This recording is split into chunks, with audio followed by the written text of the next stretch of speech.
I'll take that one. I'll take that one. I'll take that. I don't like to be low.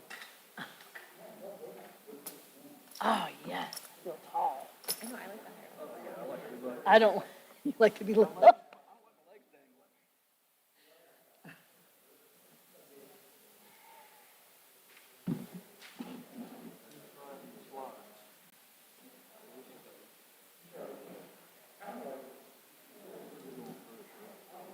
Did you want me to do this, or are you doing this? Okay. Public Works. Huh? Yeah. The last 3 slides. That one. Yeah. Didn't you have one of those ones, Bill? I didn't know if you wanted all that in there, but they need to. The black things where you like zips and then inside the notebook, and I have those ones.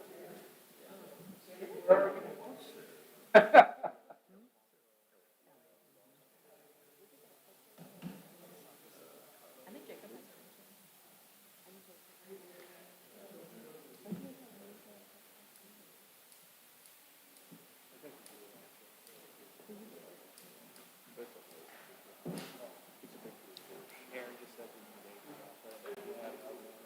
Yeah, no.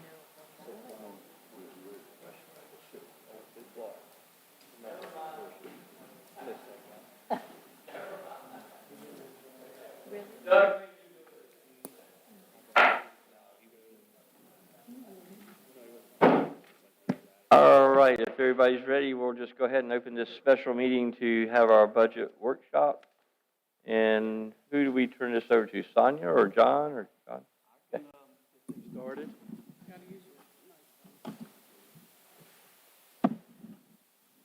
I will get things started this morning. Thank you for all coming this morning.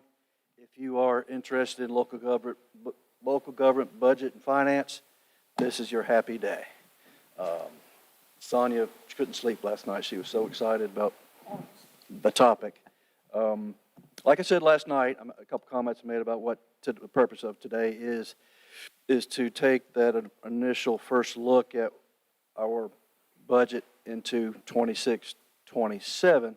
But the way I like to start the process, I'm glad we're doing it in February, because it does take us 4 or 5 months to narrow our focus and develop the budget for next year, so that we come in June and have our public hearing.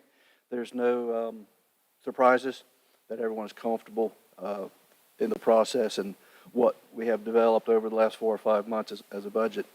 You know, don't look at the budget is your plan. To me, it's the most important policy statement we make all year long. It's your roadmap. But before you can start driving, you need to know where you are, where you're starting, and where you're going. And that's where we're starting today, is kicking off the budget process. Not so much working on the budget for next year, but where we are today. A snapshot of where we are, mid-budget review.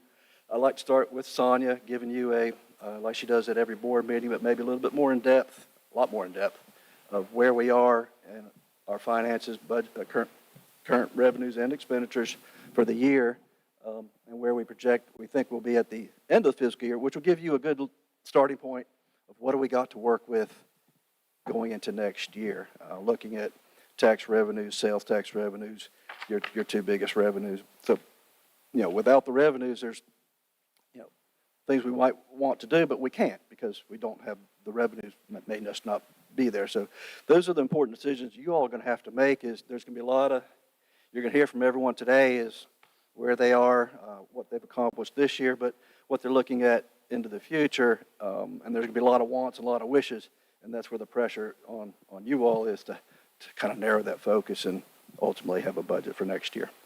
So I'm excited. I'm going to turn it over to Sonia. We're going to go around. You have your, I think you copy the slides, and we'll just go around the table. Everyone will, and I'll get to these young men here in a minute while they're all sitting up here. I think it'll be an interesting time there to talk about Public Works. But I'll turn it over to Sonia and get things started. So stop us anytime you got questions. Mayor, I don't really know how long we're going. I know we have lunch. If we need I to. think it was until 8 o'clock tonight. We, we can always recess and reconvene at a later time to, if we think we're going too long, we're tired, we can come back and. Whatever we need to do, I'll leave it up to All right. guys. Go ahead.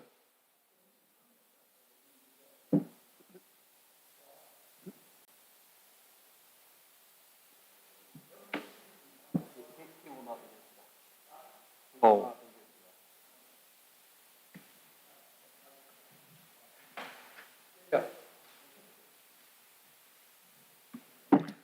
All right. The fun part. All right, so we're going to start out with some of your top revenue sources. And obviously, the first one we're going to talk about is your ad valorem tax revenue. And this is a little hard to project, just because I won't know until probably, I would say, March, of, what our collection, because it starts trickling down after, January. So they just start coming in and out. So what I did here was I just entered what we budgeted at this time. And as you can see, it's pretty flat. I have not received any estimates from the county. I do believe that Elisa reached out to Kevin Turner, has not responded about whether they're coming here to explain the whole revaluation process. We don't know, but we did reach out to them. So this is the revaluation year, so we will be having a revenue neutral included in our budget this year, but I do not know what that is at this time. All right, and here, first of all, hold on a minute, I do want to mention something. So if you all don't know, the North Carolina League of Municipalities, they generate this revenue projection every year, and this is what I base the revenues off of. I'm not sure if you're aware of that, but normally it comes out, I'd say, in March. So when I do my revenue projections, I base it off of this. However, they do say be careful because it depends on your location. So there are going to be some revenues that I'm a little bit more conservative just because of the way it trends. And you'll see this next slide here, I'll show you. I got one quick question. Yep. And so the revenue's gone down just a tad. Well, Is that's it just because of that? Well, it's a conservative. So Okay. like in the revenues for your sales and use, they projected a 2.8 increase, which you base it off of obviously last year. So the 2.8 is really would equate to 1,639,000. So I'm being a little, like I said, a little conservative. I don't want to project because then that's gonna. That makes sense. You see what I'm saying? Yeah, I know exactly, yeah. I'm very conservative. Now, a lot of managers are, and obviously John is too, just because we don't want to have to come back to you and say, ooh, we missed that No, it's much by better. a way. lot. We don't want to do that. Okay, and then your utility franchise tax revenue, this is a big one. Okay, you see that big spike there, 300,906. This is obviously dependent on weather. We're probably going to come in higher than the 235,000, but I just wanted, that's what's budgeted, and I want to just leave it there. And like I said, I don't want to project any higher because I won't know, because that's a quarterly distribution. So we're only halfway there. So probably the next distribution, I can probably give you a better projection. But right now, at this point, I don't feel like I can at this point. Your bill and inspection revenue, it's right now I'm projecting 158 only because we did receive $100,000 from Walmart for the renovations, but this was not budgeted in this current fiscal year, so that's why it's up there. But I think we only budgeted 92,000, so we're going to reach our budget amount, what we appropriated, but it's only because of Walmart. So there's still more coming. Tanya, quick question. So nothing from Wawa would be part of this as an input into this year? Wawa is budgeted in here, to my knowledge, some of it is, yeah. So it's probably gonna be a little bit A little more. more? Okay. Yeah, I'm just doing what we collected right Gotcha. now. Gotcha, thank you. We had projected Wawa Nine- would be in this year's budget. We did not anticipate Walmart. Right. So that's what's pushing that number way up this year.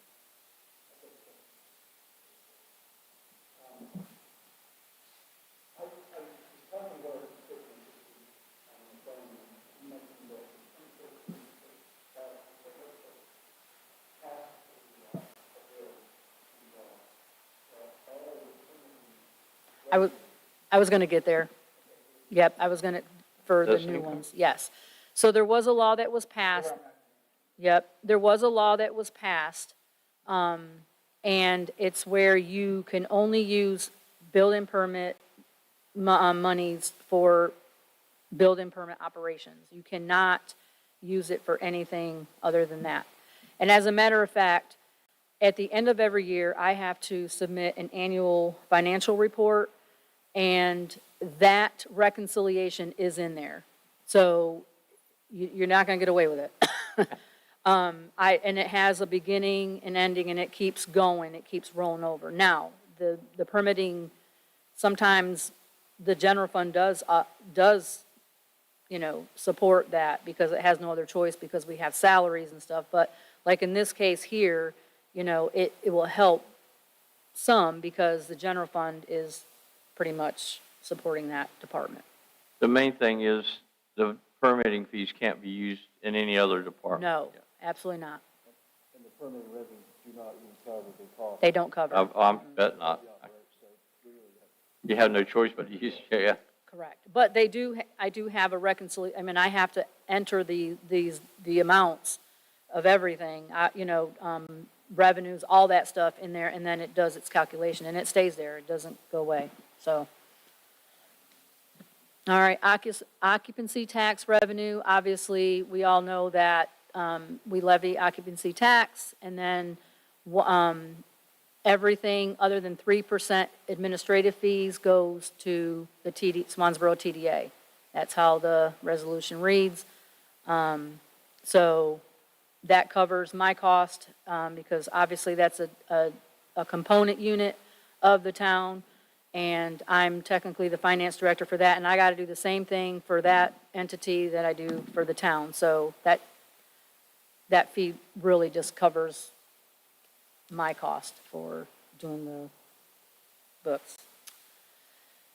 All right, your North Carolina Powell bill, this depends on, if there's any added streets, or I'm going to assume Elisa handles all that part of the thing. But as you can see, we got a little more last year. I'm not sure why. I mean, it's just, Was it Charleston Park? Okay. And then, of course, and then the 139 is, that's what we received this year. So I'm not sure why it sort of went down, because both the revenues are in for the year. Because we get, our first distribution is in September, our second distribution is in January. So we've received it, I don't know, but I will look in to see what that is. It's minimal, but still, I don't feel like it should go down. And restricted, right. All right, so here's the wonderful fund balance, unrestricted, which is, these are funds that you can use to do whatever. It's there for you to use. As you can see, we used some last year, so we're sort of going downwards. But again, we want to be very mindful that, when we do these budget amendments and, and projects, that we make sure that we go out and try to find all the resources we can. Fund balance is probably not the thing to use all the time, especially to balance the budget. However, the next slide here is the 5-year trend. And as you can see, it goes up and now it's starting to go down. So let's start with the restricted column. So the restricted is anything like your grants, your debt proceeds, or any of your restricted by state statute, which we mentioned, the Powell bill. So that's what's in there. And I'm sure that everyone has a copy of the fund balance policy. I think Elisa had submitted that to y'all. So that sort of is your guideline to, if we go below the 50%, what John and I are responsible to do. We hope we don't, but, we have to follow that policy. And then we have the assigned appropriated fund balance, which is appropriations that you all approved and appropriated for the following year for subsequent expenditures. That could be, like we did this fiscal year, we had projects. We had the pickleball, and then we had the Project Coffee, and then we used some as a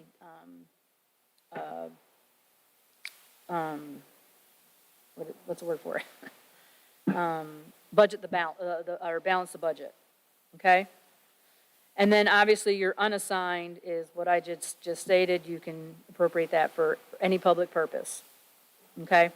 So, of course, we do have a fund balance policy that was adopted on January 14th, 2025. So it's 50%, and then, of course, it shows all the guidelines, how we got to bring it back up again if we fall below that. But we're not. So here is, did I put that in there twice? No, I didn't. Okay, so here's a graph where we're at right now. Well, as of June 30, 2025, we're at 56%, so we're right above the 50%. So just be mindful of that. All right, so we're going to look back at current year trends and year-end estimates. And of course, this is just all the things that was included in the budget. I do want to highlight the Blue Cross Blue Shield group health insurance. We see a 15% decrease, but that was just because we had a one-time credit. This year might not be the same. I don't know that. We're starting the process of getting, some numbers, but just be mindful that, we received a $66,000 credit this year because of North Carolina League of Municipalities got out of the health insurance, and so it was a very quick turnaround. We didn't have that much time to do anything, but we did, find this plan, but, we need to just, I don't know if it's going to happen again, that's all. I don't know what that cost is going to be. Of course, we had the 2 police vehicles, which you know about. And then we had the new sidewalk construction in the capital projects. However, it was funded using grant funding. Of course, I don't believe that happened. So, of course, you're not going to see anything projected on the revenue side, and you're not going to see anything projected on the expenditures. It's not going to impact the budget at all. But just wanted to let you guys know that. And I'm assuming that Project Coffee is not going to happen, so that'll be $250,000, and you'll see it in the next couple slides on the projections. Okay, so here Johnny, is our... Quick question then? Sure. The third item then, in that area, the pickleball courts, since obviously we haven't expended those funds yet, not to my knowledge. I mean, does that just carry over then until next year? Is that how that works? It would be appropriated for next year. Yeah, we'll just add it back in the budget. If we don't reappropriate it, it just goes away, right?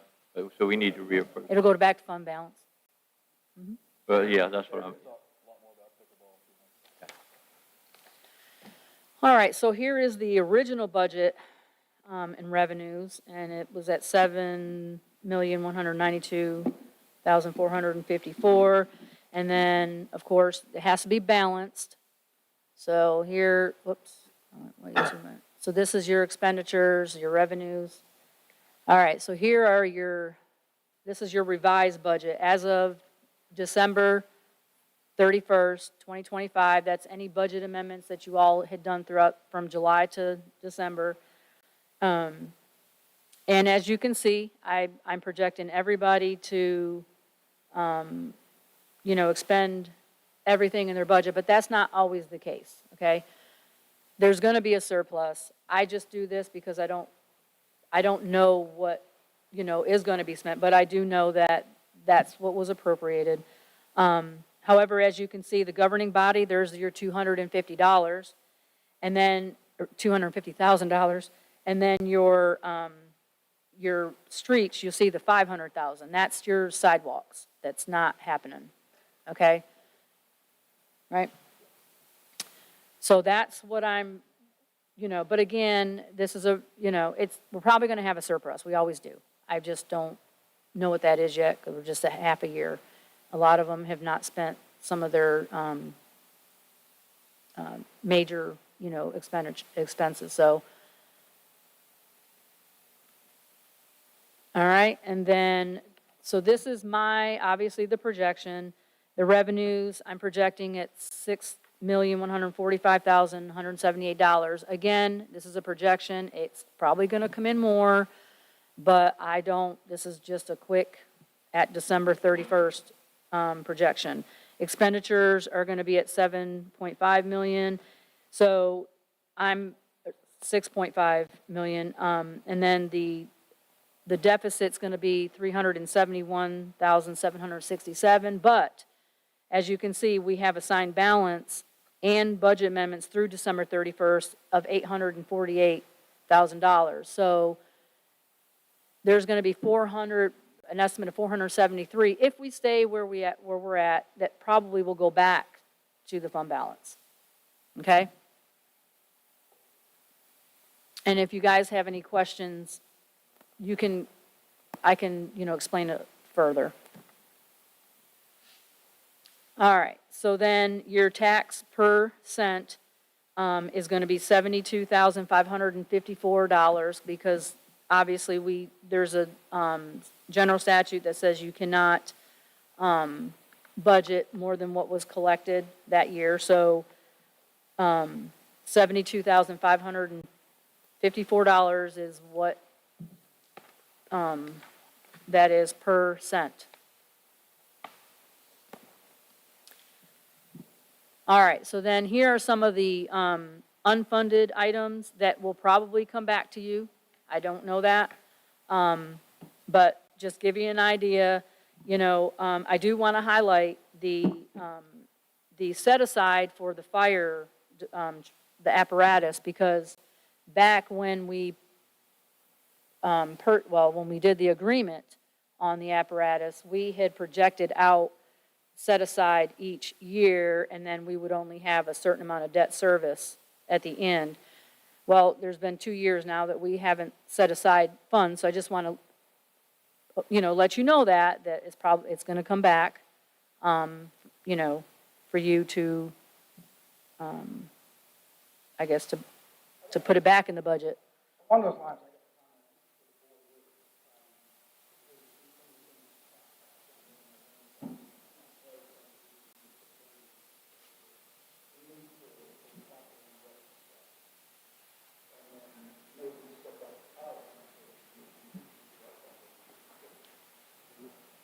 Yep.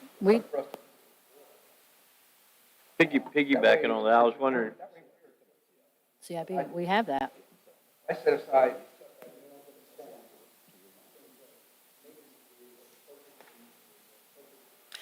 Well, we do have that in place, but it hasn't been funded. but this is in Why not? addition to that, right?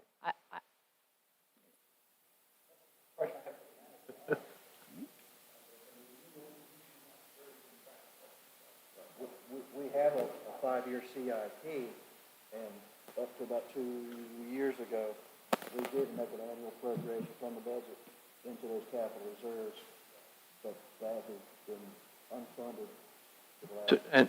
And that's what I was going to piggyback off him. Can we get back to that? I mean, is that feasible with the way we've put you guys on such a tight budget? It's something to think about. Restart the appropriation back Mhm. to capital, funding capital reserves. think we should. It was just one of those decisions that was made that we're not gonna fund that this year. There's not much left. I don't recall the reason, to be quite honest with you. Other than we were trying to watch spending, maybe we just approved that for that reason. I'm not sure to tell you.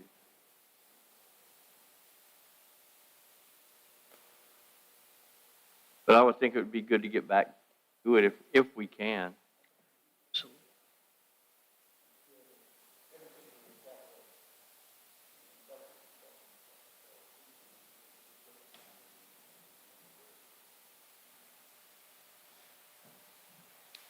All right, and then here, again, some of the capital outlay that was requested that did not get approved.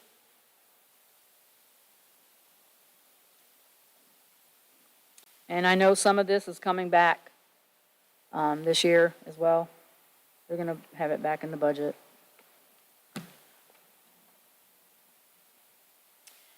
All right, and then major personnel requests that were unfunded as well. And this is all in your packet.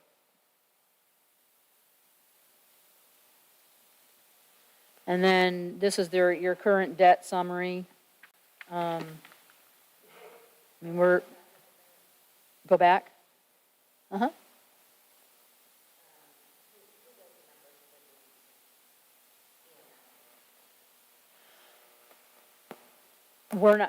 That's the EMS department, is that? Right, exactly. I think that was.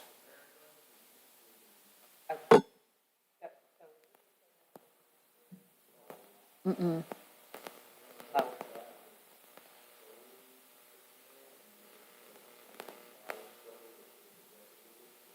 Yeah, it's off.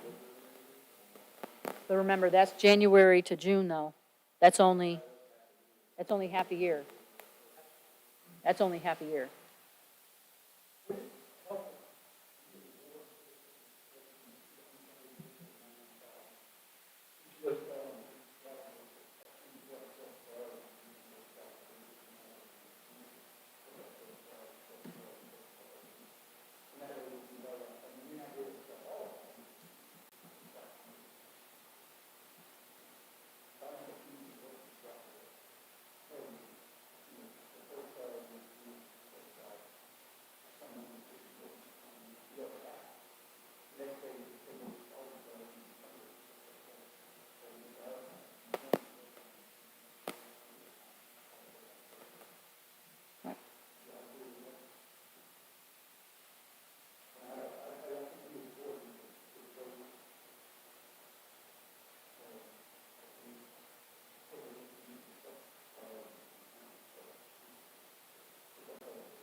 I kind of have a priority list in my head, but it's nothing official, obviously. And it would be those two guys sitting over there first. And, to be. Well, like I said, we must do public. Yeah, and Public Works for recreation and all over there.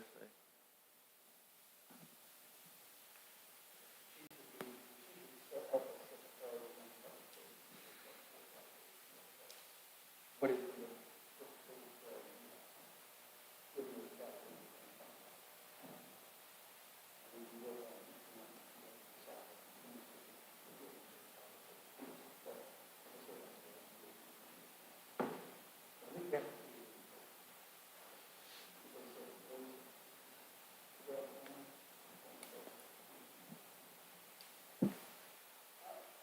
All right, and then here obviously is our solid, our stormwater and solid waste funds. These are enterprise funds. Of course, anything, we collect user fees for them. And obviously there's the expenditures that offset that. So again, I project what is budgeted. It may be more, it may be less, I don't know. But obviously, if it's less, or if it's more, obviously I need to come to you, and we gotta do budget amendments, there's nothing, but there's nothing that is, there's no red flags at this time. I think we're gonna be okay, in both, enterprise funds.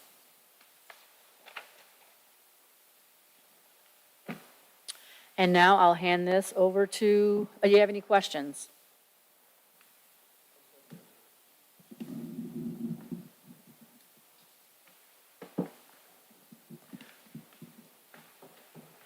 Public Works, as we have always known it as Public Works, has had some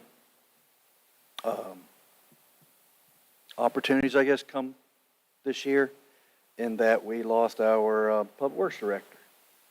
And you look at that challenge as an opportunity, and I did. Over the last several months, I've looked at ways, obviously, we tried to look for a Public Works Director, never found that perfect person I felt to fill that slot right now. So I looked at, well, what are the opportunities that we had? So look at our current staff, and you see these 3 young guys sitting here, and there's a reason they're here. I think they play a critical role in where our future of our public works is going to be. So I looked at our current structure of public works and thought that it might be better if we reorganized a little bit. And you see, well, look at that slide. We'll go to the next slide first, and then I'll come back to that. So reorganized the department. There's eight individuals in public works.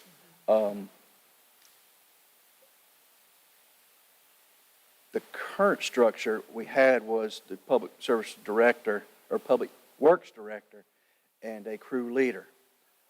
What I have done there is to split the crew leader position into 2. And you see that public utilities and then a public works, renaming the entire department public services, which I think better represents what we do here in town versus just public works. To me, is just traditionally buildings and sidewalks and streets. But we do a whole lot more than that with, we have docks, which is very unusual. Stormwater in Swansboro is very important. Not every town has the issues that we have with managing stormwater here on the coast. Solid waste, we have a contract with GFL to do our residential pickup, but we use town forces to do yard debris. So I thought it'd be advantageous for us to kind of leverage the small crew that we've got to better focus on the things that we do, and to give guys an opportunity to grow and learn that perhaps one day they may be the leadership in what's now public services. All 3 of these guys applied for the public works director position. They did a great job in the interview, but the one thing that I saw was they never really were given the opportunity to grow, to learn how to be the director, the leader, and understanding local government. And that's why they're here. One reason they're here today is budget is a big part of being a director, and I think that's one area where they just didn't quite understand local government budget and finance. So I asked them to come here today, and they're going to participate a lot in the development of the budget over the next few months, working with Sonia, so they can have a better understanding of that and purchasing and just leadership in general. They're great at what they do out in the field. There's no doubt with just a small group that we've got, they get a lot, they accomplish a lot and do everything that we would expect public services to do, but I want to give them the opportunity to get the training, us provide them the training, find out what it is they're short on, so that one day these guys can develop into our future leaders. And I think by splitting the department up a little bit, it gives a little bit more movement, because once you were here, you were kind of stuck in that position. You see that we also have public services maintenance tech 1 and 2. We had those in our pay and class plan, but we really didn't assign anybody. We didn't give anybody once we hired. What if you obtain certain certifications or time in that position, you might move up, but we weren't really taking advantage of that. So I have put that in place, revised all their job descriptions to better match what they're doing today. In the next slide, I did look at pay in class. How did we just recently went through one with public safety, same idea. We looked at the same towns, we used the same towns that we compared ourselves with in the past: Atlantic Beach, Beaufort, Amarillo, Jacksonville, Ocean Isle Beach, Pine Knoll Shores, and Southport. Obviously, some of those towns are a lot larger. Atlantic Beach, Amarillo's got a pretty significant, much larger budget and tax base than we do, obviously, Jacksonville. And some of those salaries can really skew the numbers. But, we are competing against those people for good employees. And I hate to, we have in the past lost a lot of good people just for a little bit of money to larger agencies. And some we just can't compete with. But what can we do to compete and keep them, and so they stay with us in the long term? So there's your new schedule.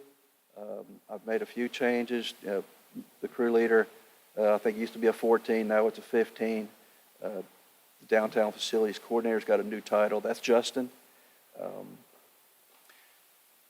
His old job description had a lot of supervisory in it. Obviously, we don't see that we're going that direction with our docs. So I rewrote the job description, but Justin's still going to keep doing what he's always been doing.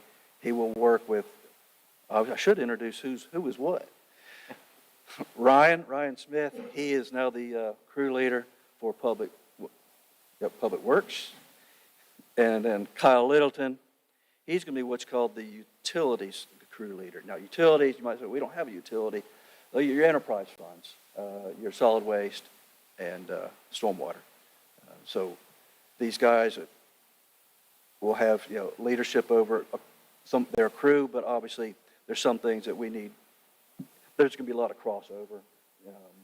We're just so small that it takes everybody sometimes to do some jobs that we do, particularly when you get into some of the larger, when stormwater related, and we've got to get in, mainly do a lot of work, or cutting grass. Cutting grass in the park. It takes everybody we got during the summer to cut all the parks and all the grass that we have to maintain. So they work real well together.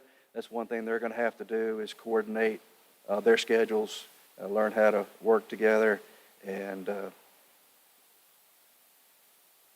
allocate their crew in the best way they can. We'll just get at certain times of the year we're very busy, cutting grass, events and festivals, working with Parks and Rec. There's a lot going on, so they'll have their hands full. But I look forward to us improving our services. That was the whole name of the game, to our citizens, that we can up our game a little bit. I think they do a great job. I thought we had a real advantage here, and just making these changes. So that's what I've done. That's why they're here. I think there's real opportunity. I'm proud of the way they've really stepped up. I've been acting public works director, but that's not saying much. They've really stepped up and done a really good job working with, coming in here, particularly with budgeting and finance. They've really taken an interest in that, doing some building maintenance. They've worked, public safety building has had its issues. I think they've done a very good job of trying to keep that going until we can get our new building started here in the very near future. So if you got any questions why I did, or how we see this working? Are there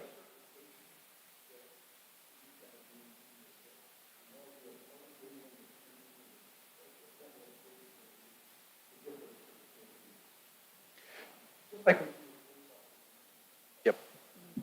sometimes salaries?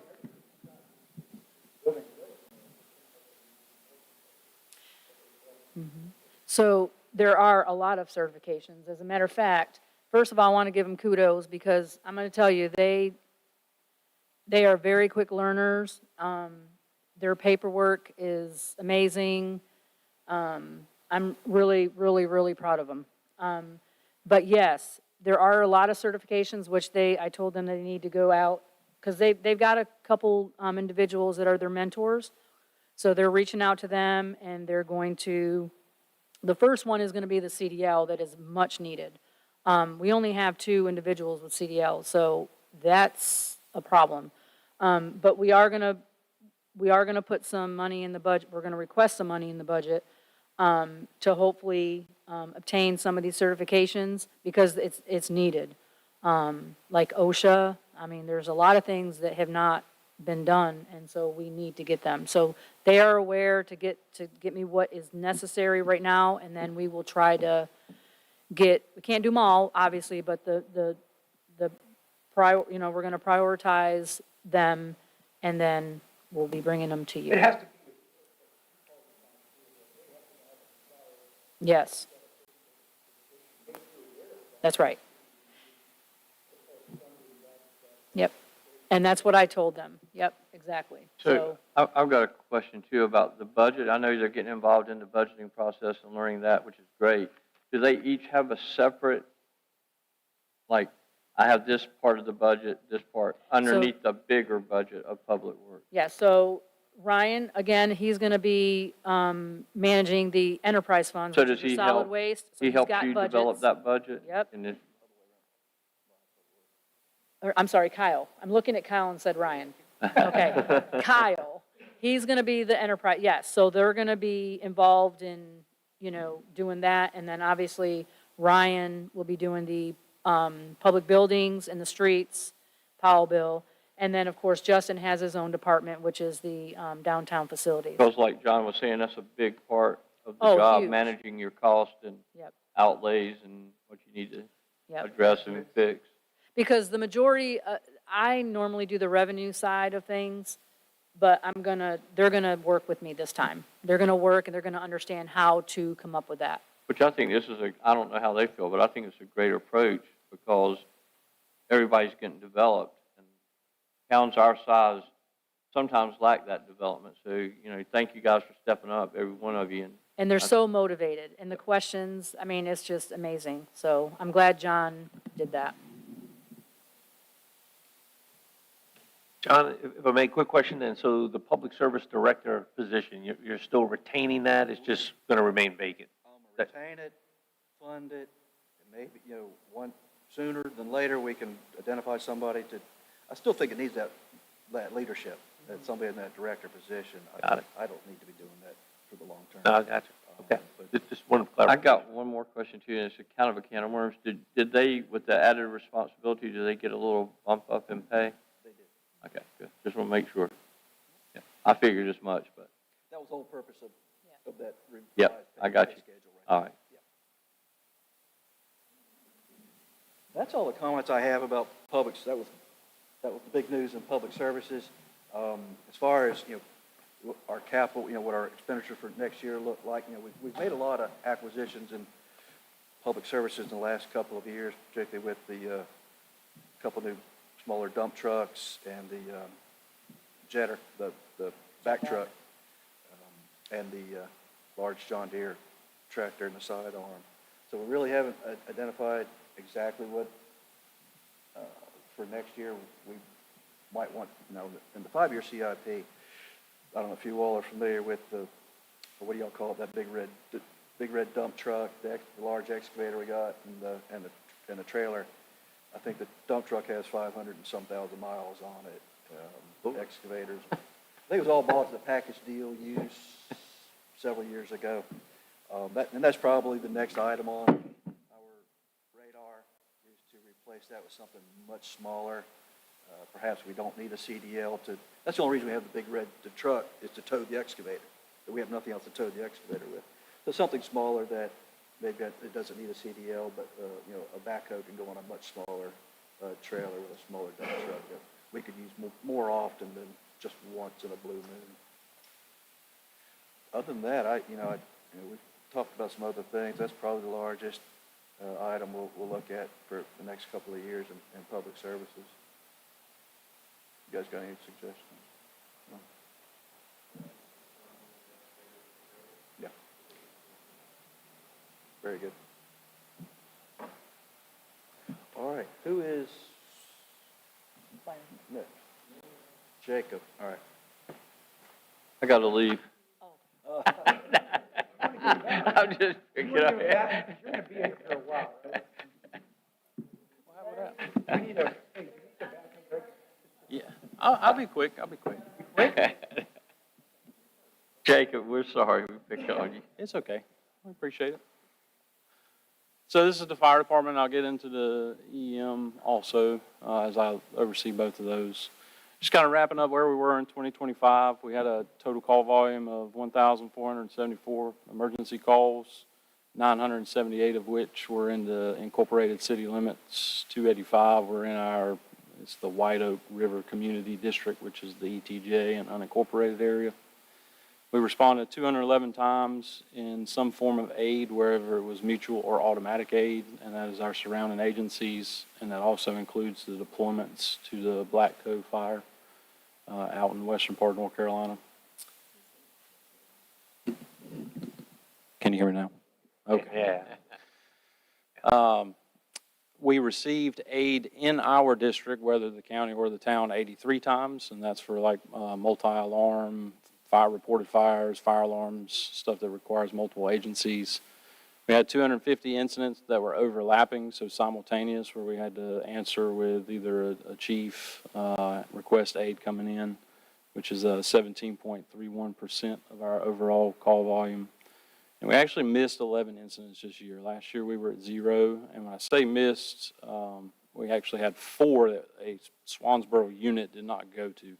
The remainder were answered by myself, Chief Stanley, or Chief Jackson after hours, and we had to request aid from a different agency to help us mitigate whatever that incident was. We had a few motor vehicle accidents, had a fire alarm actually right behind the station, and a lot of that's from the overlapping calls as well as being prolonged on scene with EMS incidents, which we are working tirelessly with our EMS partners to try to mitigate the prolonged scene times, but with staffing, that's still a consistent challenge that we're trying to overcome.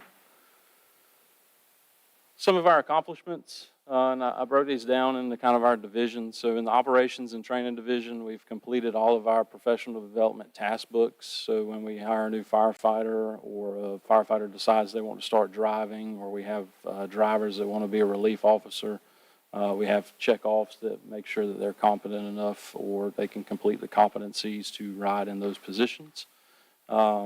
We have built a partnership with Coastal Carolina Community College, and we're actually piloting a PSA contract program that will hopefully go to the remaining areas of the county. So what this is our required training that we do in-house. The state actually came out with a new way that the college can file it as a college course. They sign a contract with us to deliver the said training. They file it for their budget, for their FTEs, because they're on a 2-year cycle. In return, they pay us whatever that equivalent is for us having the class. So we might run a 3-hour course and get $200 for it, just for what we're doing on a normal day. How did we get that contract? Did you see the need for it, or talk with the college? So we used to do this in Wake County before it became a real big thing, and I had been approaching it for the last couple of years, and when they did the most recent educator update with the college, they actually found that this was a new initiative that's now legalized, I guess, or put into actual writing of how the process works. So I sought out, after our big training we had in April, we met with Ashley Gerganis, which is a VP of the college, and we established all this and have started working it out. So we're trying to streamline the process that can then be used at Onslow County or anywhere that has a dedicated training position that could be there to offer Are that. we the only town that does that, or is there any other town? Currently, to my knowledge, we're just piloting it. That's We've started, I think, in about September. The revenue for it's so far a couple thousand. But if you think about it, 3 hours a day with 3 people, $150 is a pretty decent revenue source that we're going to try for more steadily this coming year. If we offer more classes and certification classes that we can offer more students to come in from other agencies, that revenue line just goes up based on what we're delivering. So that's in pilot phase right now, I guess, and I just reached out, since we've done it for a couple months now, to do a follow-up meeting to see kind of what we've learned so far, what we can improve on, and that should be coming up in the next couple of weeks. We've had 5 personnel that have gone through a fire academy and successfully obtained their fire certifications. That was either at the Coastal Academy or we had a couple that went to Carteret.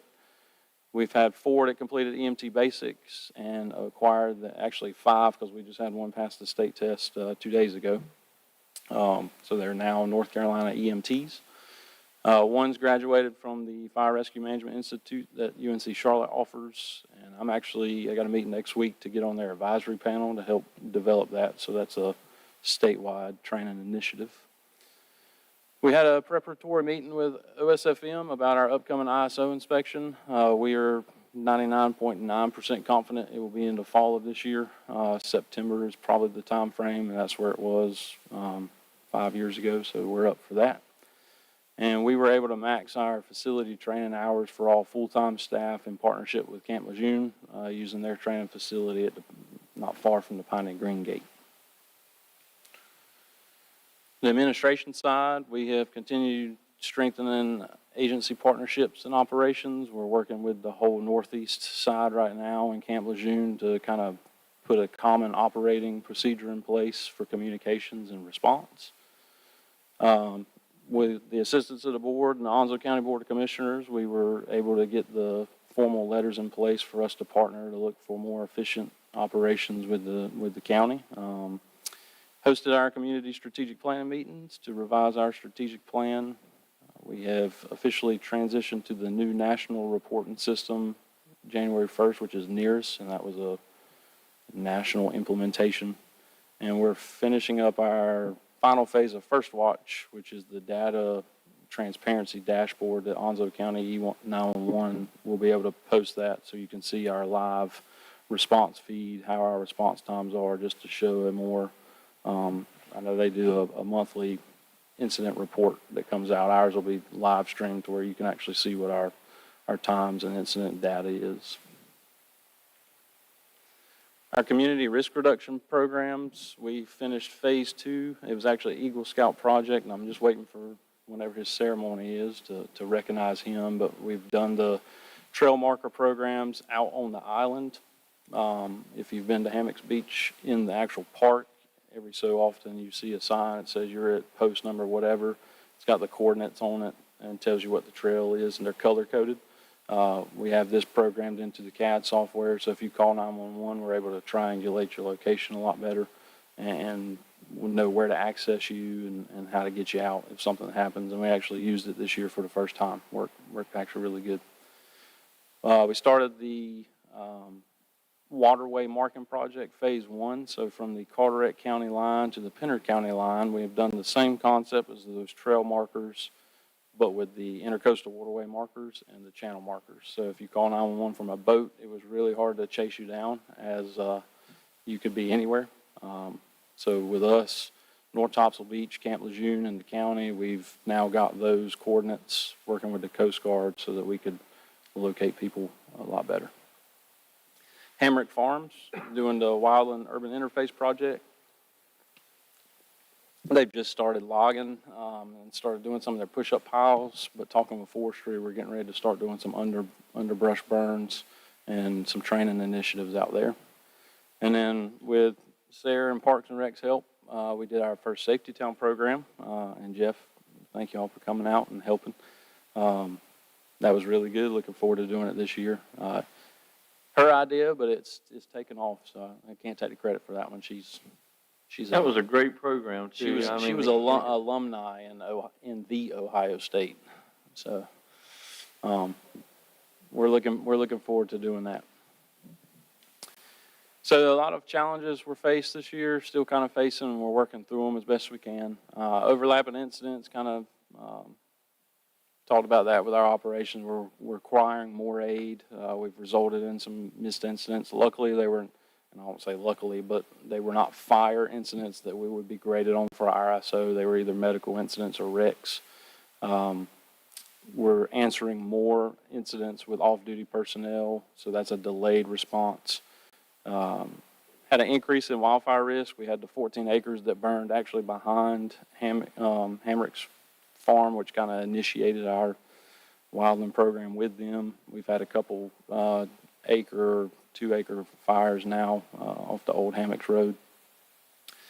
EMS, we're starting to see prolonged EMS scene times and increase, on scene times waiting for units again. We're still working through, some stuff. We have a new county medical director, so he's got some initiatives that we're trying to get on board with and help also. Grant cycles and funding programs are becoming very competitive. I don't know if the state's approved the budget yet, but that's also kind of hindering what kind of grant opportunities are out there.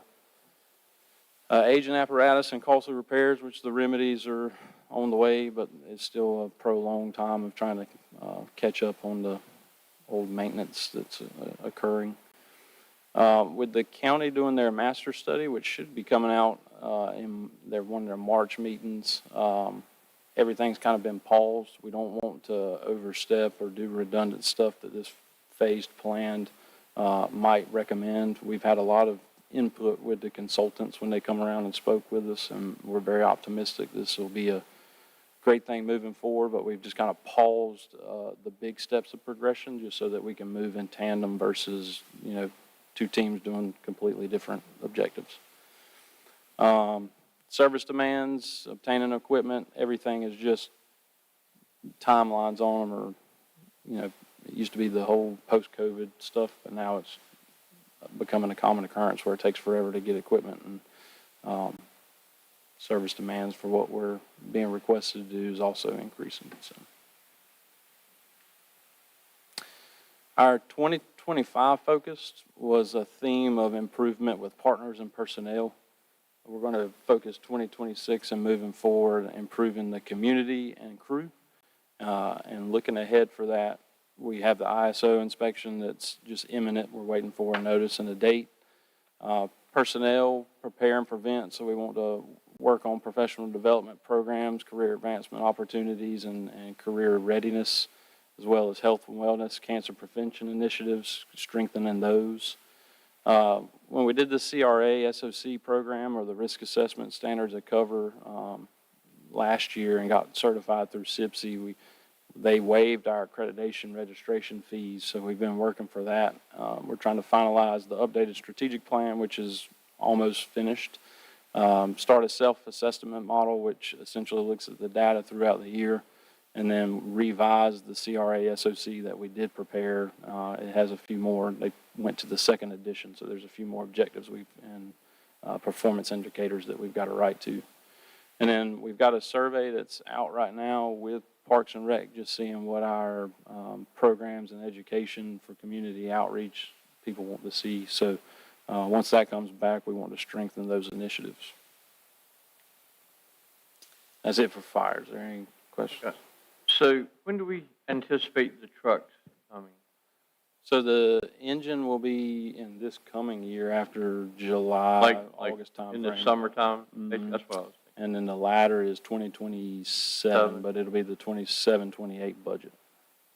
And then with the EMS, I guess you're getting ready to get into that, but Well, this is emergency management. I don't have anything with EMS. So we kind of pulled with it that out though, that budget. we didn't allocate the money to move forward with that. Mm-hmm. Is that still viable to do that, or do we need to wait until the fire plan comes out from the county? We have, I think, and you can answer to this too, but we paused because of the fire study and how the funding's going to work and all of that stuff. We still have approval from the PRC committee to move forward. Every time they've asked, I've just said we're on hold until the plan comes out, or we can establish a sustainable. So basically, we're waiting on the county, in other words. For the plan, and a funding mechanism really is what's the driver.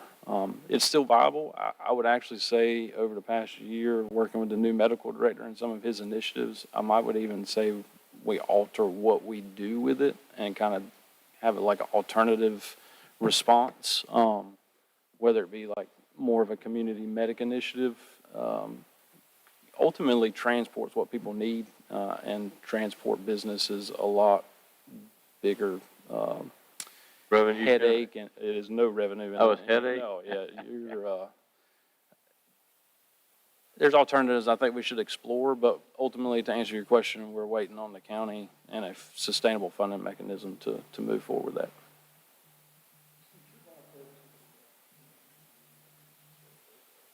It got canceled.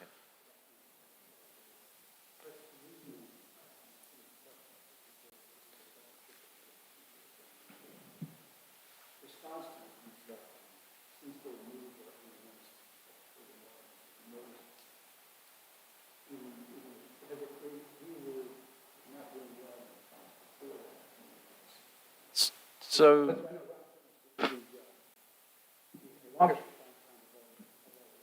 right.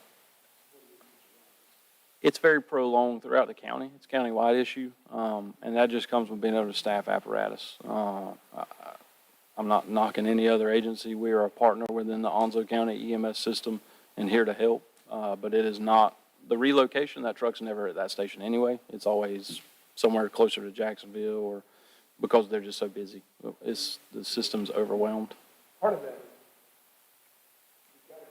is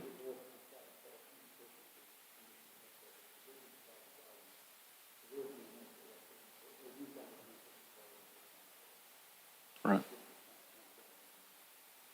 Right.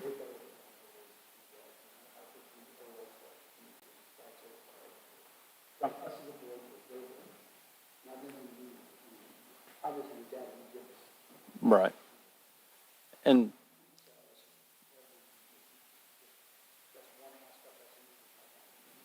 okay.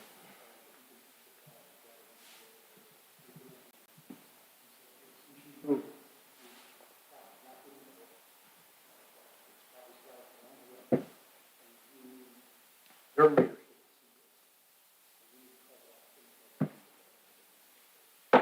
So on that avenue and kind of the system in general, is the EMS stuff something y'all want to continue to pursue for here, or do you want to just work to, like, what direction kind of, I guess, is? Okay. Do we need to have a discussion in meeting? Do we need to have that added to the agenda to discuss it, or? Well, I mean, just the direction, I mean, with the alternatives I feel like are in place, if y'all want me to work with the director and get that, I think that would be a better approach, and then we can probably, John, you can work that. The funding, well, the funding mechanism, yeah. their help.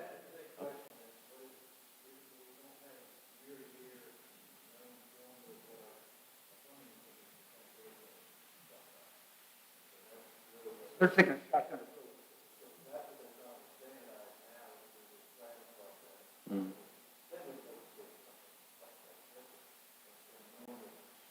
Yeah. Because, yeah.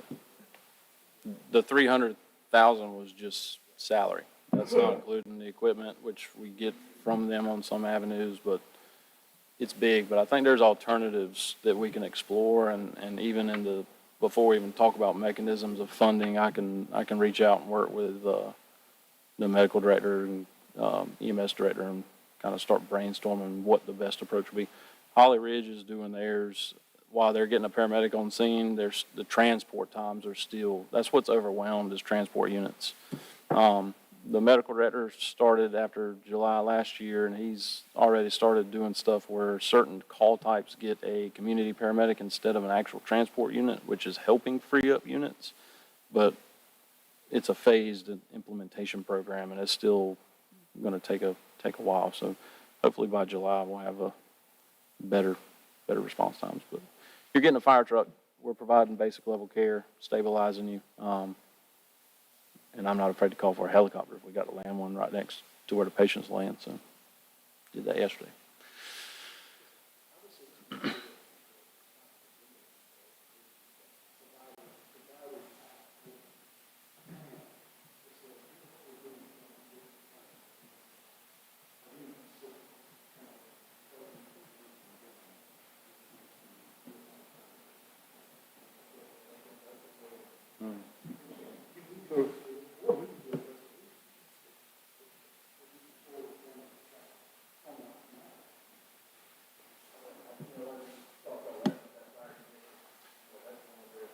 That's their, yeah, that's their initiative. That's the first step toward what you're talking about? Yeah, Well, that rotating seat. seat with North Topsail and Jacksonville. So the consultants, and I'm trying to think of what the company name was. They're doing the master strategic study and plan for fire services in the county. And while we have our own strategic plan because we're a separate entity, it will mirror kind of the same goals, but in their talking with the consultants, their goal is to identify sustainable funding and common operating picture and what we doing, the same initiatives we're already taking place here for cancer prevention, health and wellness, like NFPA physicals aren't being done at other agencies. They want everybody to be standard, and we are a part of that system, just like Jacksonville, North Topsail, and all the volunteer entities. That plan is going to drive everything for the fire services, and we're, as well as we're already working with the Northeast Onslow, we want to mirror and we want to move in tandem with the county partners. I mean, we can't sustain fire operations just us, so we need everybody else. We want to be on the same page, and that's where that's driving, and the funding that we're waiting for is supposed to be included in that. Oh, absolutely. Oh, yeah.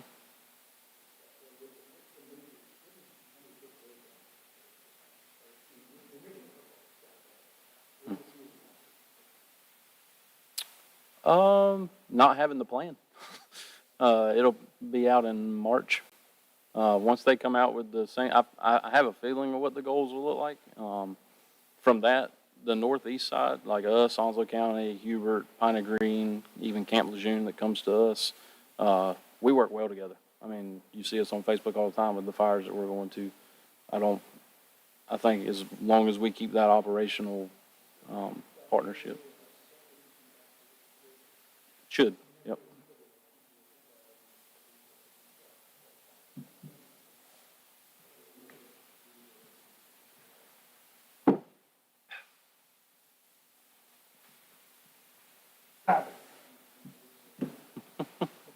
Hey, so I got something real quick, Chief. Okay.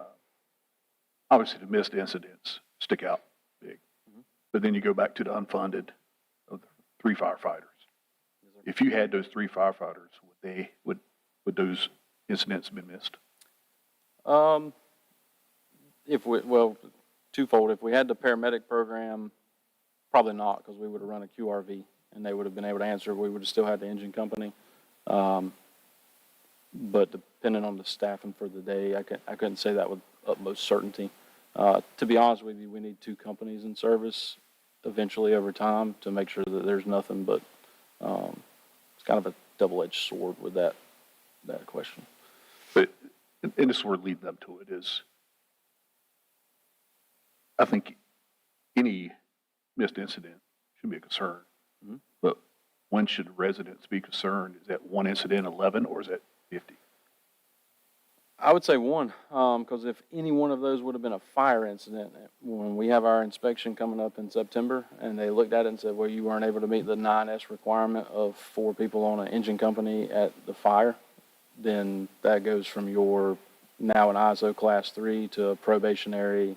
We're going to come see you in 6 months, and if it happens again in 6 months, you're going from a 3 to a 9 or 3 to a 10. That's where the concern comes from.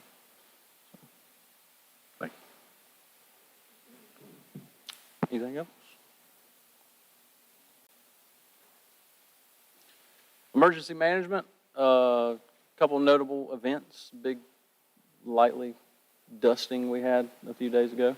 So that's the 2nd year in a row we've had snow over 6 inches. Just FYI, Public Works asked for a snow plow at my recommendation, We had the unnamed nor'easter, the one that canceled the Mullet Festival, driving the Fanger Mullet event.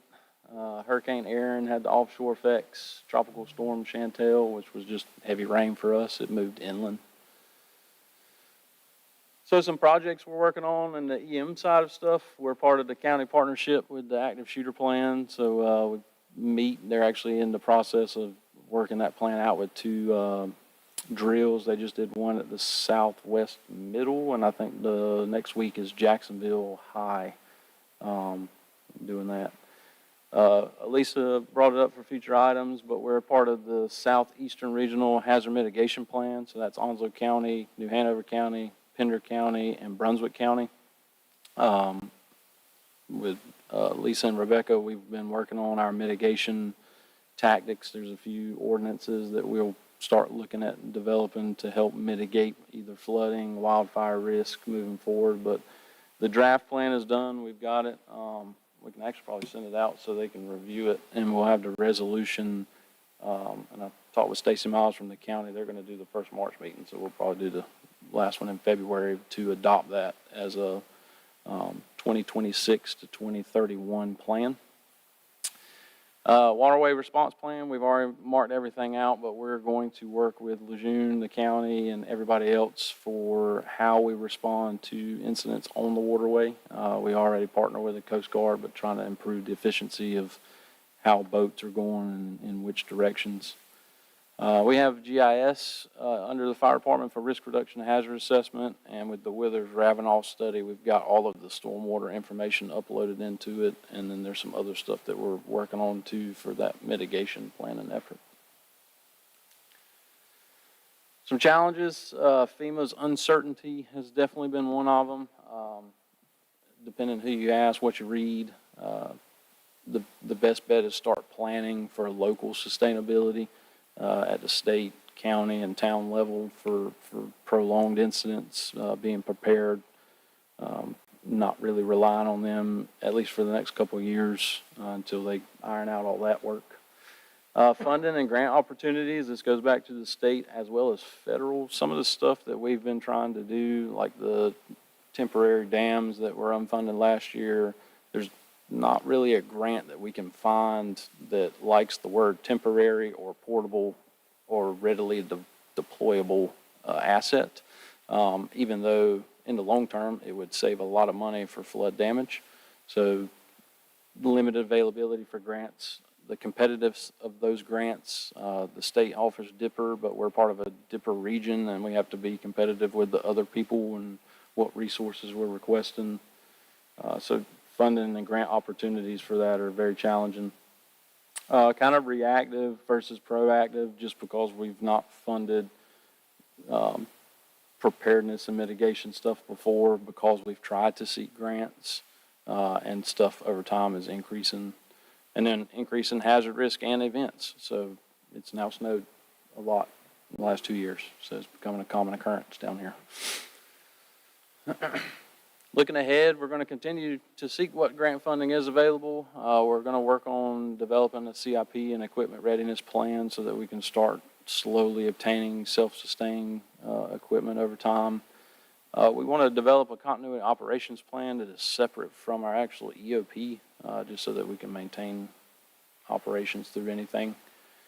Increased staff training, that's not just fire and EM, that's everybody getting ICS training and emergency operations center training and stuff like that. Start working on the 2026, should be 2031 Southeastern mitigation task. Try to enhance our methods of communication and information sharing, and then just amplify our education programs and outreach initiatives. Anything for EM, this is like grants in general for everything that we're going to seek. So grants in general, we got a grant finder program last year, so we're able to search grants for everything. Some of the big ones that are coming up that we want to go after, more funding again for the public safety building through the DSIP grant. Myself and Mr. Barlow met with the grant coordinator, and essentially we did really good on the grant. They just ran out of money. So we're going to try again this year. We should be good to go now.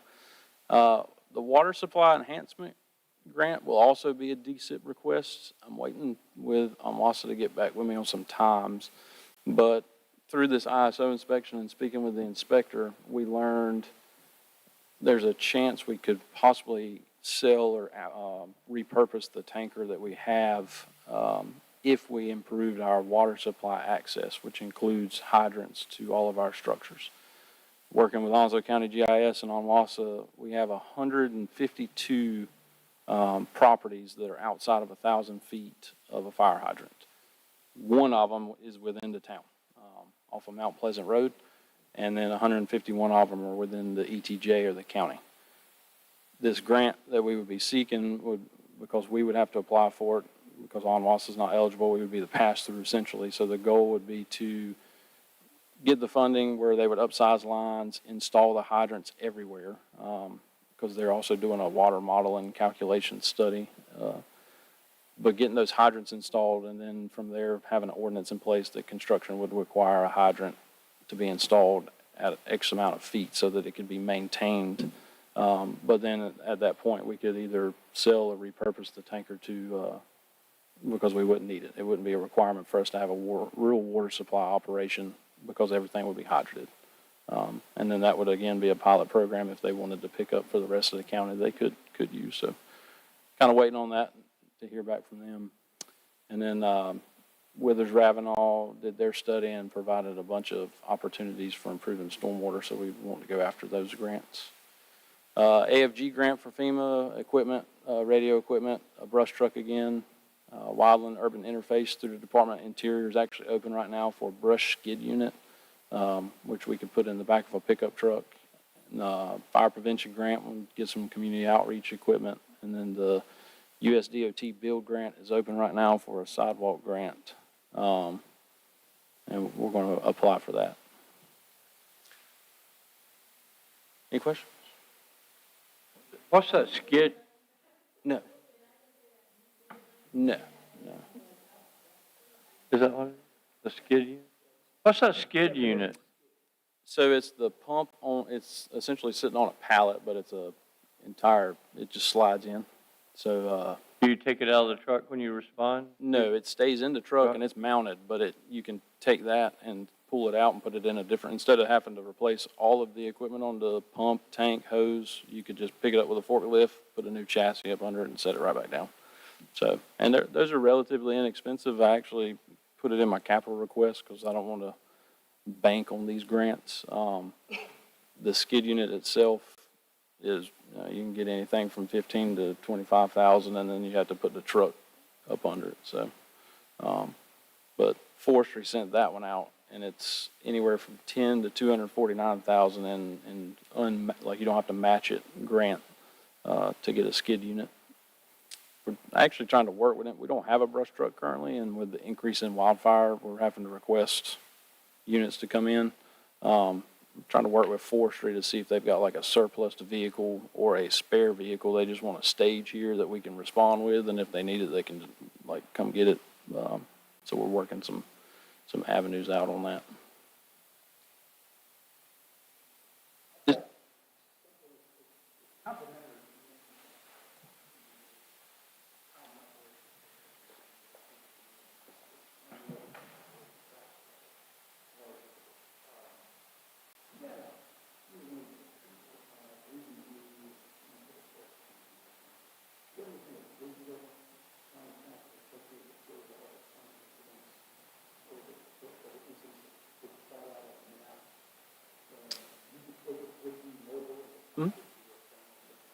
Yeah, so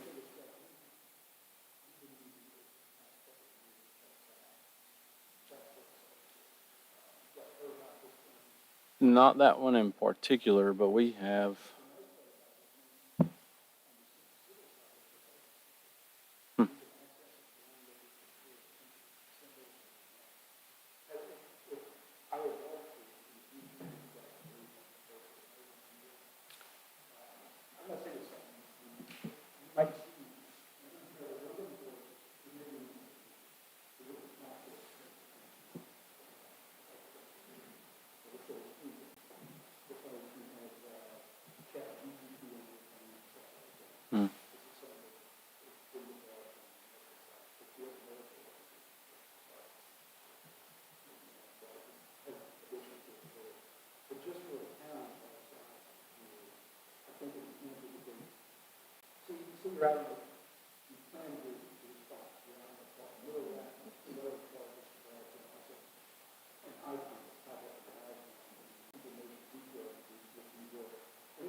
Yeah.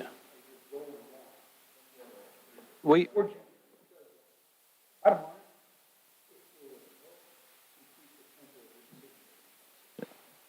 Yeah, we,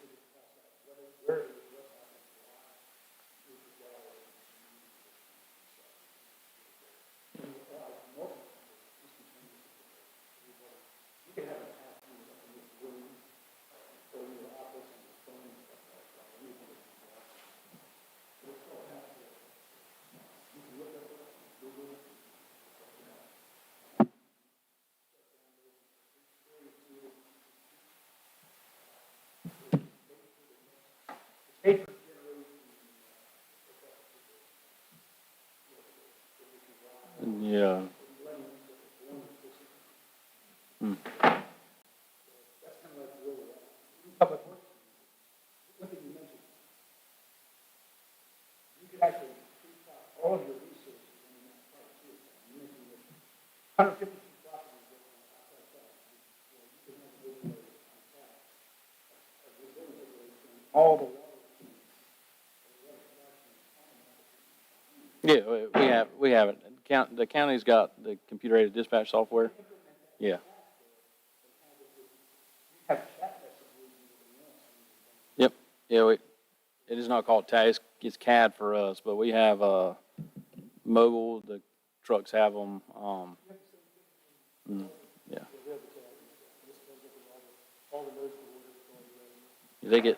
That's how they run their license plate and stuff, so. Yeah, well, yeah. No. It goes over.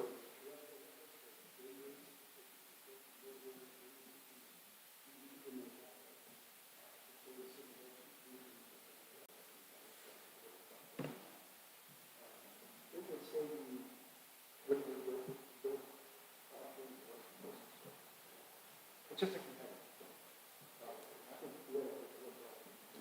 Okay.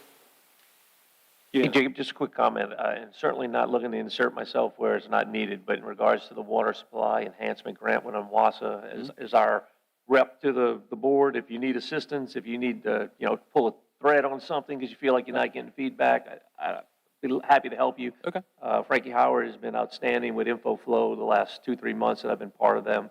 I get emails from him weekly, and I'll probably talk to him weekly. I've already helped him with something on the base, evaluating some water towers down in the Okay. Dixon area. So he's great about giving us good answers and detailed answers. So again, just not looking to, like I said, insert myself, but if you need some assistance, I'll be happy to help where needed. Yeah, no, I appreciate that. I reached out to Matt, that's who our representative is. He's trying to orchestrate all of them, scheduled to maybe have a Teams meeting. So when we start meeting with them, I can definitely include you in and get, Okay. yeah, so thank you. I think that's all I had. You good? Yeah? Yeah? All right, so I think everybody wants to take a break for a second. What do you think? Motion 5, to 10, adjourn? 20, half hour? 10 minutes? Yeah. 10-minute break, yeah. 10:30? Yeah. 10:30, 8-minute break. John, was that county meeting canceled? Because it said it conflict, I thought maybe it was on my calendar. We don't have a Jumpo meeting this Thursday either. Yeah, okay, I assumed it was Jumpo, but it's not.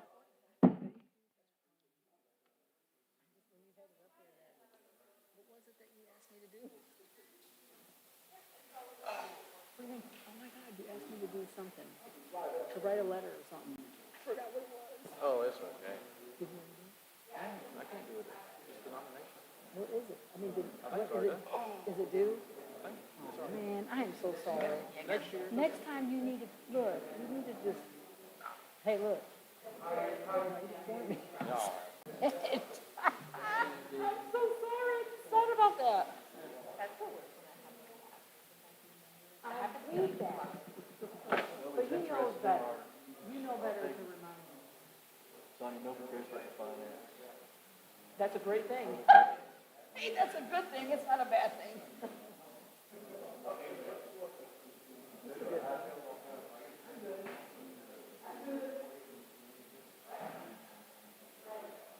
All right.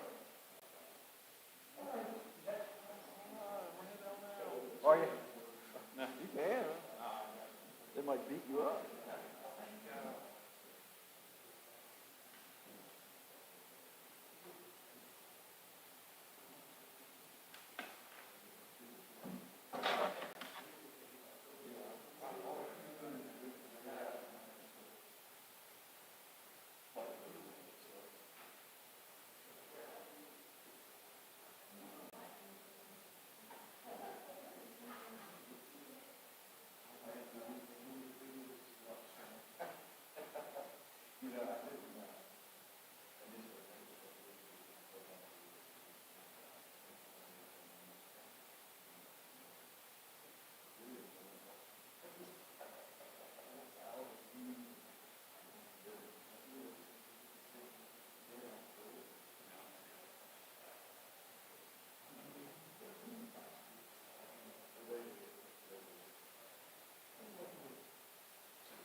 We give a lot more assistance than we receive, don't we, Jacob?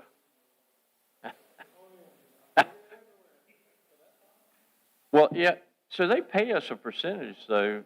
Don't we get, like, paid for assistance like that out in the White Oak area? We don't? We do. But not Bear Creek?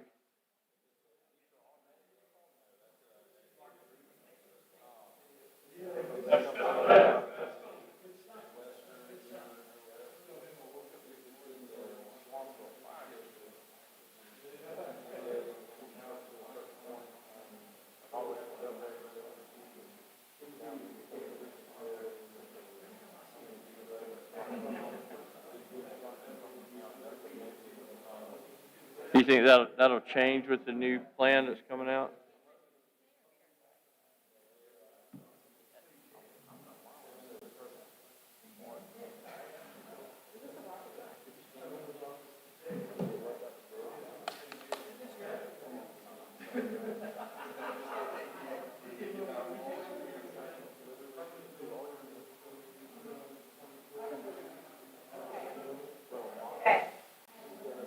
Okay, so I have to work.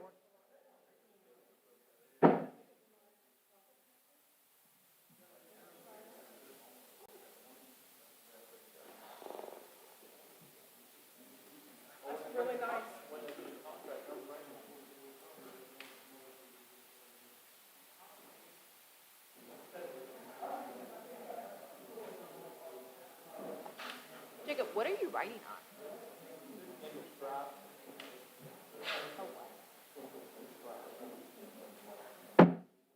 What's up?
All right, it's about time to resume, I guess. You got 3 minutes over. I Gave know him it. 11 Oh, minutes. golly, Pete, man.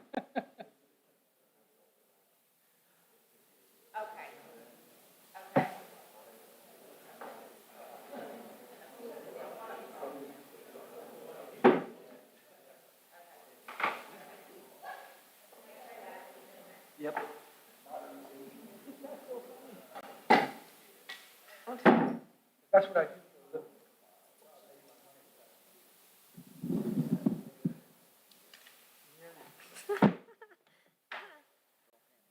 Thank you. Oh, God. Yeah, give me a slow clap. Do a So where are we with?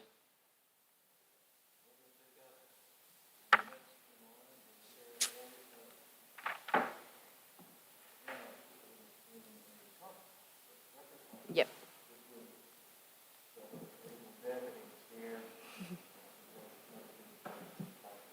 Yeah. So yeah, Anna made the presentation itself, but she just provided me some notes and stuff to go over, and I know most of it just overseeing the programs, events, and festivals already. So bear with me. Sorry. Okay, can you hear me now? Okay. Woo, that is close. Okay. So here is just a recap of some of Parks and Recreation's accomplishments. We all made the very smart decision to promote me to Assistant Parks and Recreation Director, which actually happened in May, so it's about a year now that's happened. And since then, we began building more of our programs and adding new programs. This past July, we kicked off our Parks and Recreation Month celebration, and we added some new programs in there, including music bingo and like a canvas program that we have run several times since that have been big hits with our community. We also are continuing to expand our sponsor or our toddler programs. Sprout Scouts recently just added a second session due to popularity, and our 3 to 6 year olds Tiny Trekkers is also continuing to grow. We received a grant last June, July, which we're going to start a new athletic toddler programming with our Tiny Trekkers and our Sprout Scouts too. So that'll be starting out in April. Some other big ones, Jacob talked about Safety Town already. That was a huge partnership for us. Jacob was able to pull several other agencies along with us. Our police department helped. Public Works was there as well. And then we also had our first ever National Night Out with the Swansboro Police Department last September. We had a really big turnout. We had over 40 different groups come join us for that as well. And I believe we're still on track to do it again this year. And just one of our new sponsors for Parks and Recreation was Remax Realty for BarkFest. It was our second year, and our previous sponsor actually moved out of the state. So Remax stepped up, and we're a part of that, which was great. Our special events, so this does not include our festivals. This is our like Touch a Truck, Halloween Roast, Easter Egg, BarkFest, Santa Fest, Pirate Fest. We have continued to hit record-setting attendance since 2024. So those continue to grow every year, just requiring more folks involved and obviously more spending. Here is our year-to-date revenue for Parks and Recreation, and then our estimated, so the June through January, and then February to June. We are basically on track. Our biggest shortfall is going to be our summer camp, which some of you may be aware that we did not run summer camp last year due to staffing. That's one of our downfalls right now is staffing and pay for them. But we are expected to hit close to our revenue that we budgeted, so that's good. And our room rentals and stuff like that continue to keep going up. We have some ongoing reservations now with the few churches in the surrounding areas, so that's helped our rentals fees. As I said, overall, we're doing well. Anna, when she tracked this, we were at 62% of our remaining budget to spend. Some of our shortfalls is obviously going to be, ooh, where is it going? Am I hitting the wrong way? There we go. Our splash pad, we had to replace 2 computer modules last summer, which those are required to run the splash pad, and they were pretty expensive. It was mainly just due because our splash pad is getting older, it's aging. And then our playground repairs, we have basically spent that whole budget already that was set aside. And we're getting kind of to the point where some of our playgrounds are going to be considered obsolete in terms of like we won't be able to repair them because they're so old and they don't have replacement parts for them. So we'll eventually come to like a safety issue of having them. So we'll have to shut down some of them, which I'll talk more about that in a little bit too. These were some of the challenges that we addressed in 2024 and 2025. And then in 2020, this fiscal year, we were able to see some increases in our budget. So our staffing, we did have limited hours and obviously increase in demands. We did get an increase in our part-time staff last year. So we were able to expand more of our programs. We definitely seen an increase in our community services, what we're able to offer, quality of our events and quality of our programs. While we have increased our staffing needs, their pay has been a concern. Obviously, we've increased the demand, their workload. We're giving them more responsibilities at events and programmings where they're leading certain aspects of them, whether it's planning them, prepping them, advertising them, working them. At our events, they're coordinating with our volunteers, helping with vendors, just because I can only be one place at one time. So they have definitely stepped up in the last year and really have helped grow our programming and our events. And then for program supplies, we got almost double increase in this fiscal year, which was awesome. So obviously that has helped grow our programs and allow us to continue offering more each year, adding more sessions to some of our programs. And then Pirate Fest last year, it was not put in the original budget, but the commissioners supported the event and we were able to have it last year. I will say it is one of our most popular events in terms of who comes to see it. Our entertainers, they always reach out to us before we even reach out to them, making sure they have the date set. It's a really great community. There's something for everyone. So we're looking forward to it May 9th, again this year. Here's some more challenges that we faced in the previous fiscal year that have been addressed. We use our multi-purpose room for rentals, and Onslow County Senior Services are there Monday through Friday, 9 to 1. So our chairs in there have been there since we've been open, so they are getting replaced this year. Also, our park bench swings, our goal is to replace as many of them as possible in this fiscal year. Justin actually just brought to us some new swings to try. We use wooden ones currently, and he found maybe new ones that may last better near the water.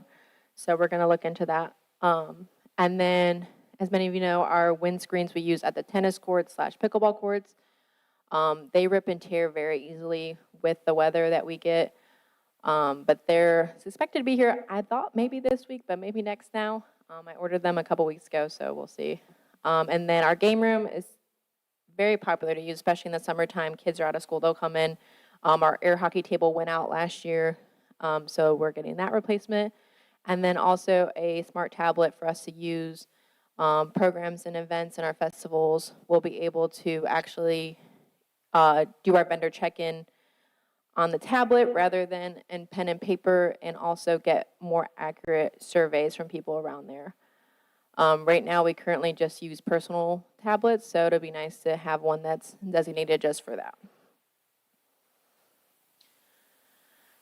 Here are our current challenges. As I said before, our staffing and wages, this remains a concern even with our increased funds. They are low compared to our surrounding areas, and I do feel we have asked them to do more than what their current job states. For example, last year, the cleaning crew was cut from the budget, so now our part-timers are expected to deep clean the rec center, and they did not see a or an increase in their pay due to adding that. But also just leading our programs, leading events, they have really been a huge help for me to focus on some of the larger aspects of our programs and events and keep growing with that. And then summer camp was not offered last year due to our low wages and just like trying to find staff. Just to give you guys kind of example, Onslow County Parks and Recreations offers summer camps at Swansboro Elementary School, and they pay at least $20 an hour, while we were at 14. So it's a pretty significant difference, but obviously they have a bigger camp as well. So, and then we are proposing to increase our current staff, bring back our part-time recreation assistants. That way they can focus more on programs and events. And then we are also hopeful to add a full-time recreation coordinator this year to keep growing our programmings, our camps, and our events, which obviously would then increase our revenue as well. And then for our challenges for our facility maintenance and repairs, so our tot lot is one of our playground pieces that is over 20 years old now, and this is one of our most urging pieces that needs to be replaced, just given that we are running out of parts if it needs to get replaced. The splash pad is also beginning to have larger repairs just due to the age of it as well, and the cost of operating has increased. Right now, we do use a local vendor and buy all of our chemicals in bulk, but it still has continued to increase. Anna would like to propose adding sort of how we talked about earlier with Jacob and even with finance about adding into capital funds, just allocating a certain amount of money as each year. We cannot say for certain how much we'll need for maintenance and repair, so just having kind of a backup $5,000 put aside each year. That way when we need to replace a bigger part, it's not as hefty of a bill in one year. And then yesterday I actually sat down with Jacob, and he helped me go over some of these points. And he suggested having a timeline for our playgrounds and larger equipment pieces, splash pad, of when those will see more aging and issues with that. So he used the example of like his truck, like in 20 years, it'll be, past the point of commission. So making sure we have those numbers and allocating that. And I think that would be a really smart move for us to do. Just so we're better prepared and not like, hey, we need to replace a whole playground in 1 year. Here's some non-capital items that we are requesting. I know some of you have heard the story of the vehicle that we currently drive. It's very old. The door opened on me one time when I was driving it. So it's no longer in commission, so we do need to get a new vehicle this year. And then we have heard from the folks we use for our tennis court resurfacing that they are going to need to be resurfaced within the next 3 years. So just allocating funds now, that way when it comes to do resurface, it won't be as much. And then I recently put out a survey to our gym membership participants and asked for their feedback on our fitness room. The biggest requests we've gotten were for our Stairmaster, a row machine, and some kettlebells. We're hoping to replace some of the equipment that no one has even stated they use anymore. So just kind of getting more up-to-date stuff put in the gym and hopefully increase revenue there with more folks coming in. And pickleball courts. So Anna does want to do a formal presentation to the board with all of this as well, but just wanted to kind of give you guys a heads up on what it's looking like so far. So in 2024, 2025, we were allocated $150,000 for dedicated pickleball courts. As many of you are aware, pickleball is growing significantly in our area. We are continuing to run tournaments and programming. So it's not just our league is growing, but also our programming and events that we're offering for it have been growing as well. So two of the options that she looked into was converting our current skate park into courts or building brand new courts. The biggest downfall with the skate park is you can only actually fit 3 courts, and that would not solve any of our current issues. We currently have 6 courts that we use on the tennis courts, and some days that's not even enough. So she prefers or would like to just build 6 new dedicated pickleball courts. These would be considered regulation size, so we'll be able to hold sanctioned tournaments here. Obviously, we'd increase our fees, increase the amount of tournaments we could host, and those would have a larger fee to get into. Regardless of which way we go, any courts will still require a stormwater modification permit. This permit process is not simple, meaning that we will have to have a firm manage the stormwater design.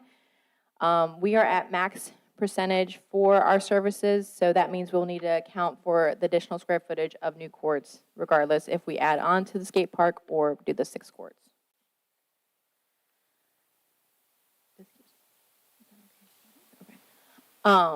Here's kind of an estimate. So this is the budget estimates for 6 new courts.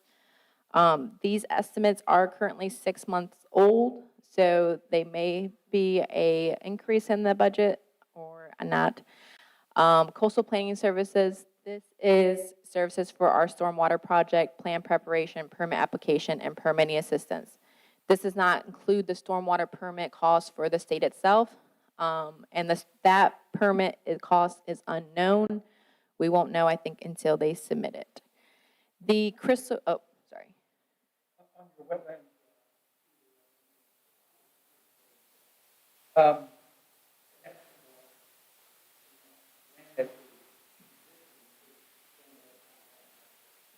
That-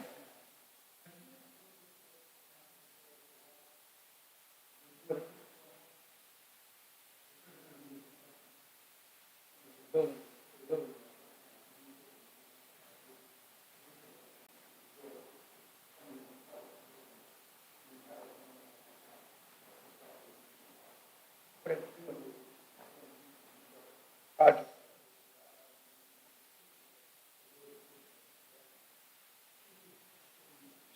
Idea.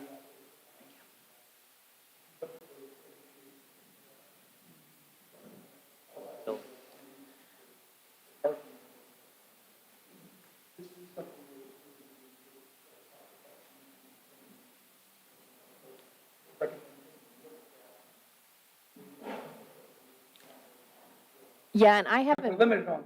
yeah. I haven't been in the meetings with Coastal Planning Services. I think John has, so I don't know if that option was discussed or if it's a viable option for us. But, You could actually put. yeah, okay. Mm-hmm. Much cheaper if you are.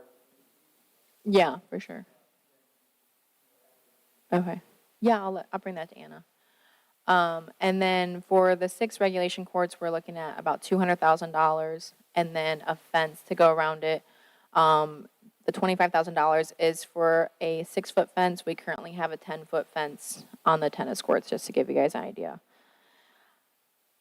So with that being said, there's still obviously other amenities that you would need to add to the pickleball courts. So imprinted windscreens, trash cans, benches, message boards, paddle racks, landscaping to go around the court, stuff like that, and then some shade structures for you guys. So we're looking at almost $400,000 with a 10% contingency. And I do know Anna mentioned to me that most other agencies that she's spoken with that have built new pickleball courts, they recommended a 20% contingency because of rising costs.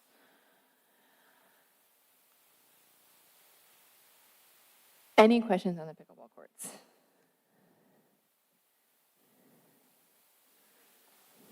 Is grant money available for any, I'm assuming it is, you were touching on? Yes, and I don't know the names. She did not give me the names of the grants that she would like to apply for, but I do know that there are many that are 50-50 split. So if we put in 150,000 still, then I think overall maybe we just have to increase it to 200,000 and then they would match, but.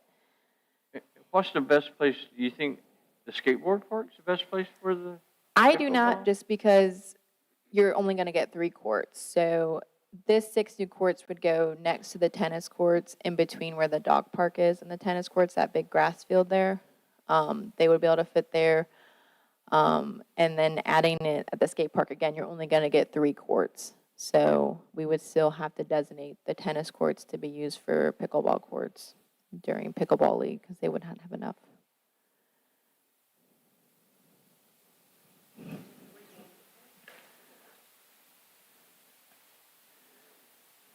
So is there plans for the skateboard park? We're just, I mean, I know we're pretty limited with what what was going on. We settled all the lawsuits and all that, but Yeah. do we?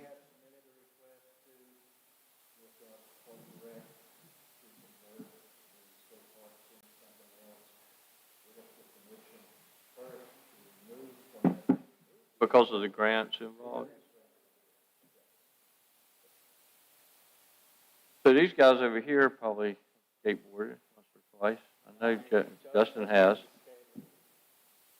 Concrete, if it was replaced, would that be a better option?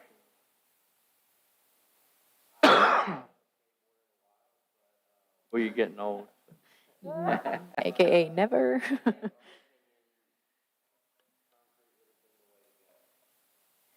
Just food for thought.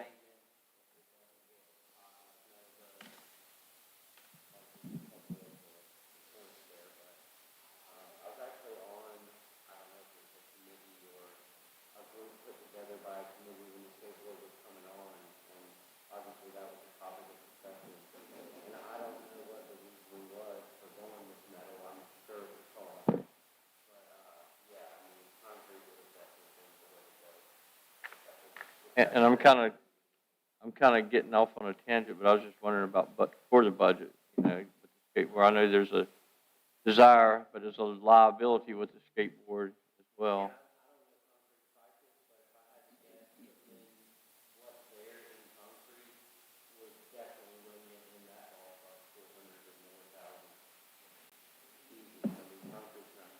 No.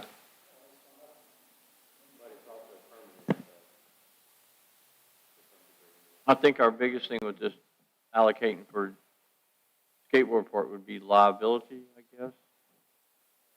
Think, John, would that be the biggest? Oh, that's right, because they've already, yeah. Anymore. Because they covered us twice, pretty much. Sarah, how much do the tennis courts get used for tennis?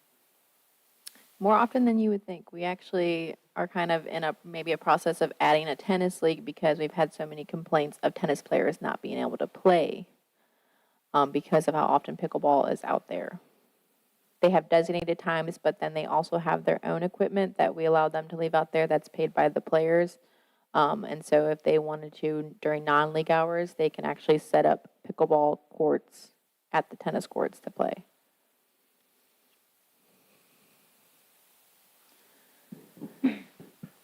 Hey, so, I don't know where I've missed it, but I thought this pickleball court thing was a go already. It's the first time because when we stopped by Parks and Rec's, been saying, hey, looking forward to seeing this, and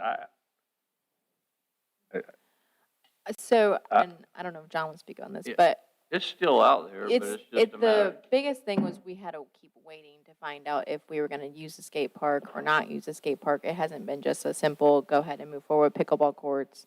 They wanted to see the options first. So the two options would be the grassy area by the dog park adjacent to the tennis courts or the skateboard. Yes.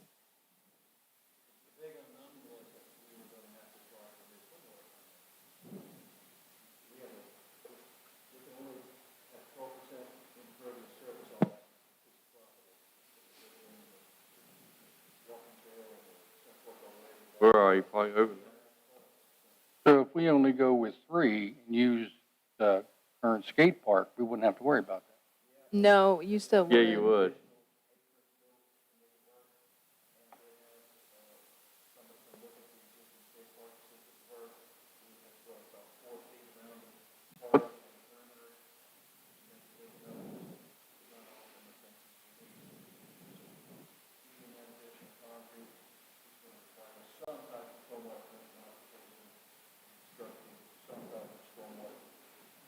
Now, some people will cringe when I say this, but I'm going to ask anyway. What about the basketball? Like get rid of the basketball courts and put pickleball courts. I mean, the basketball courts, I would say, get just as used as much as The the basketball pickleball courts. Yeah. Well, all right. Yes. Is it, well, that's the thing, that Yeah. was going to Okay. be the next question. I And know, we don't have park attendants, so obviously, like, we're just like, when we see it, we see it. It's not like we have folks that are out there, like, our daily programming we can attract, but our basketball courts, they get used a lot, especially by like our youth, high schoolers, young adults.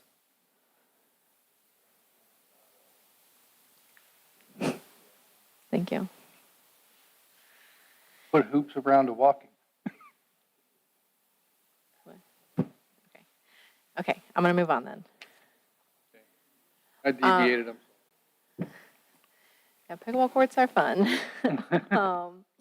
So this is just a recap of our Swansboro Festival accomplishments. And for those of you who may not know, our festivals include Arts by the Sea, Independence Day Celebration, Mullet Festival, and then our Christmas Flotilla. Those are our Swansboro festivals. We get questions because Pirate Fest, Spark Fest, those are not festivals. We increased our sponsorship by 73%. This year, we created our title sponsor for the first time and sold it. Team Chevy was our title sponsor for all 4 of our festivals, and we brought in 6 new sponsors this year. We received $20,000 from Onslow County Tourism, which was an increase from last year, and we're going to ask again for $6,500 from Swansboro TDA, which we typically receive. Our in-kind sponsorship value is approximately $39,000. This includes discounts we receive from services that we use, so Toy, they give us a discount on our renting from them. Same with Prestige, our shuttle services, they all give us discounts on those. And then we have like other ones, just like food that gets donated for us and stuff like that. We still have our exclusive media, 5 radio station partners and Tideland News. We get those for free. And our new media partner was Channel 9. So they give us an in-kind value in addition to paid advertising. Channel 9 was incredible last year with us for the Mullet Festival. We had to change it. They had created all advertisement for Mullet Festival to be the second week in October. And then obviously we canceled and went out to the Finger Mullet. And they went ahead and made all new ads for us and boosted it out at no extra charge. So they were a big help in making sure we got the word out about the Finger Mullet. Our year-to-date revenue, so Mullet Festival, this is where we'll see the biggest hit next year is most of them transferred to 2026. As a town and department, we decided to transfer those from 2025 to 2026, which we're looking at almost $32,000. And then we'd had about 1,600 who are not coming back next year, so we just did not transfer them. Currently, right now, for upcoming Mullet, we are already filled. So we have no more vendor spots available. Flotilla, we brought in $1,100. And then our sponsorship looks kind of strange because it's based off of what we just brought in for the fiscal year, but in total, we brought in over $46,000. Our only festival we have remaining this fiscal year is Arts by the Sea, which I believe we only have less than 10 spots available. So we won't see a huge increase in revenue. And then we have our wine tasting, which last year we did have to cancel due to like a storm that had come in. Yeah. Yeah. If you were there, you were ankle deep in water. But we'll have that back again this year. We sell about 75 tickets to that, and a lot of the local restaurants participate, and it's really awesome. Independence Day, we just opened up our vendor application for that about 2 weeks ago. So we'll see a little bit of an increase in there. And then Anna estimated about $30,000 in sponsorship this year.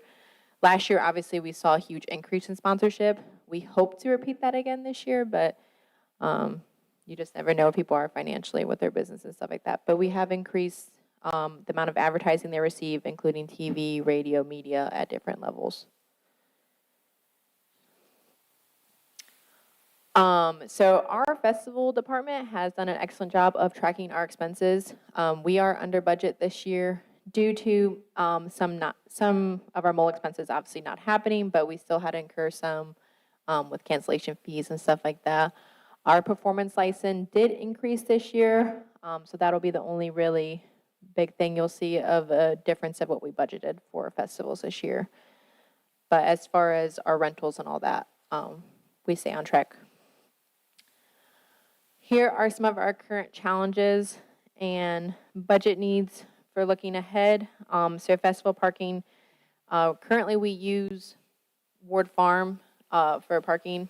They are been selling some of the lots that we use, so eventually we'll have to look at other options. We did try the the rec center one year and learned a lot, so we kind of have that in the back of our minds. And then also an increase in shuttle services. Our flotilla this year, we had 3 shuttles by the end of the night because of how many people were waiting to come downtown. So there's definitely an increased need in adding more shuttles. And then last year, we were going to have 3 shuttles on Saturday for mullet. With it not happening, we only used 1 for the finger mullet. But this year, we're going to try to do the 3 again, just because we have so many folks who use that. And obviously, parking is not easy in downtown. Another challenge we face, obviously, is festival attendance tracking. It's such a large area. It's not like a gate where they enter in.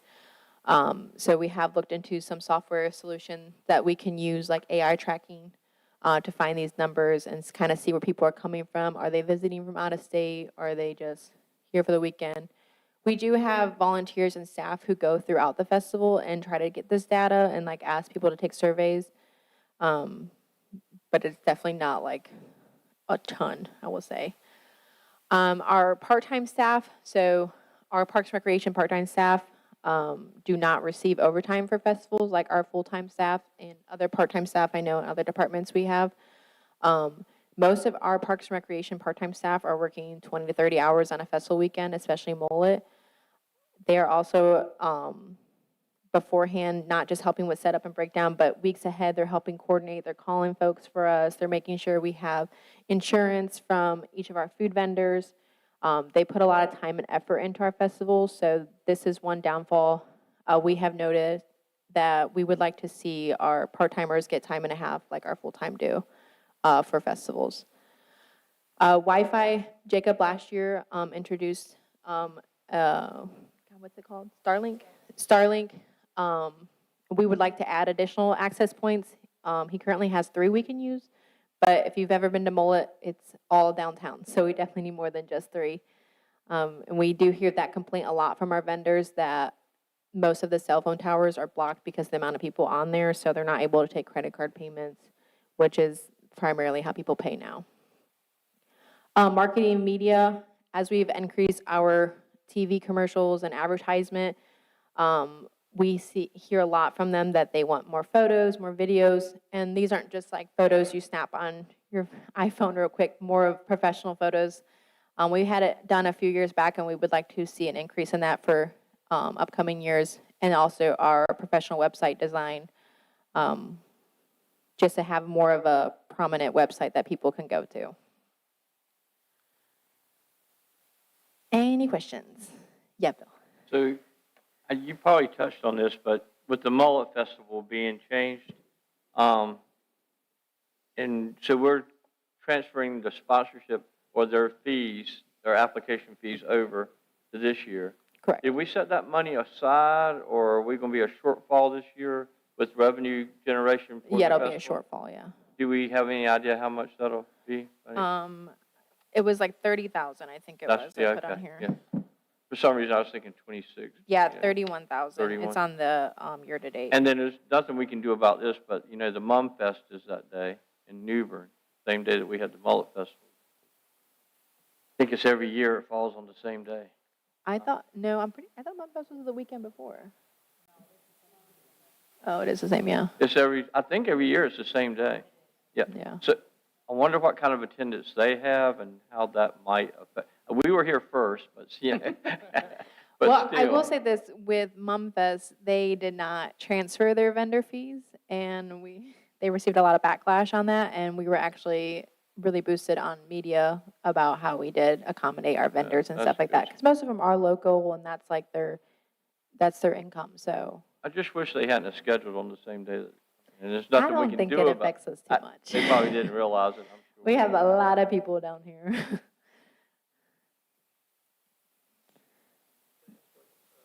Are there other grant opportunities? I remember the old part of grants that we used to say, get for the program equipment. Is that something you pursue and then hopefully with some of the programming you look at? Yeah, and I think that was the one, right, for pickleball courts that she was looking at. She was looking at for pickleball courts. Yeah. There was one other one, but I can't remember the name right now, that she was looking at for pickleball courts. Maybe. Yeah. But, yeah. Mhm.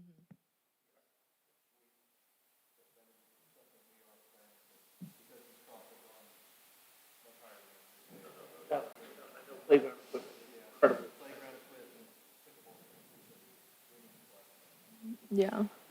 And Jacob has that new software, so he actually found a couple grants that we can use for even our events like Pirate Fest and stuff like that to help our costs there. So I'm working with him on those. Yeah.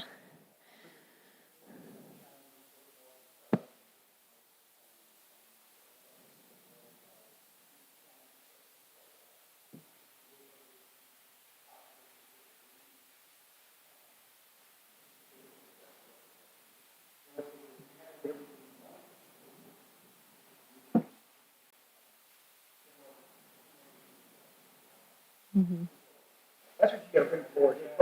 You gotta bring it forward.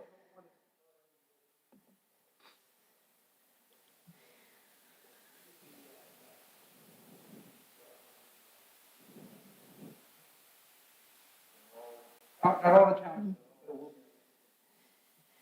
Yeah, I think that's one of the biggest things for Parks and Recreation and even our festivals is this increase in our attendance and participation.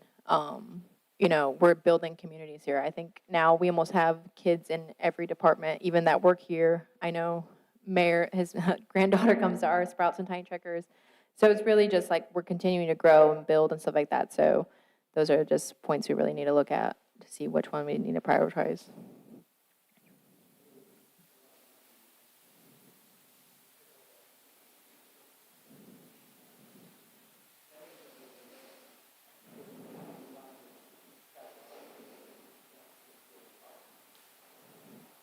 So the pickleball courts are still there, but it's just contingent on a lot of moving parts, is what it sounds like. Just like, so you know where we're at with.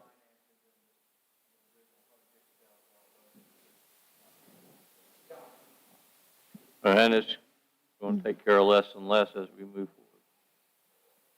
And I know Anna wanted to do like a formal presentation for y'all at a meeting with all these numbers and stuff like that too, just so you guys are aware of what's going on. Hey, so during the festivals, obviously, they're all great and everything, but I think there's I don't know if I've ever seen so many people, but at the tree lighting, of being able to capitalize off of that event, I think there's something there that can be done to increase some things, Yeah, so. that's yeah, that's not a town That's event. not. It's not, okay.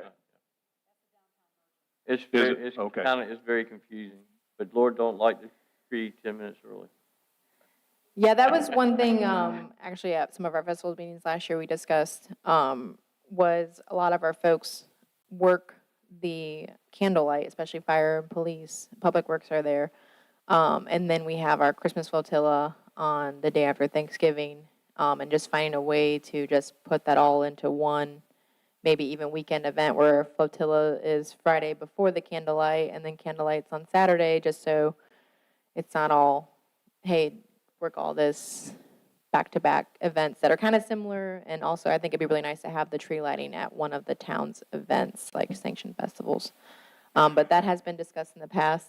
I know Jacob and Dwayne speak heavily on it too because their police officers and firefighters are working a lot during the holidays as it is. So those are just extra days that they are a part of. So getting to Doug's question, would you think staffing might be your number one priority, or would you think equipment would be? Like equipment. Well, and the reason I ask it is the life I came from, you grew stuff by staffing. Yeah. And so the more staff you have to take care of something, the more likely it is to grow.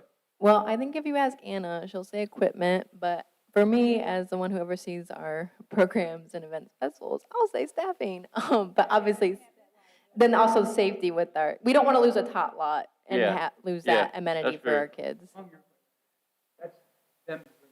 Yeah, I know, I'm just, I don't wanna put you I'm to- jumping the gun. This isn't today about putting anybody in the spot to Yeah. make give you what we'd like to see. Run it. That's what- And if you ask Sonia, it's liability.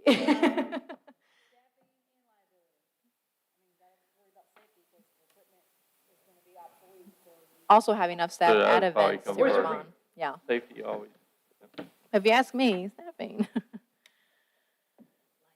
Sorry. Liability.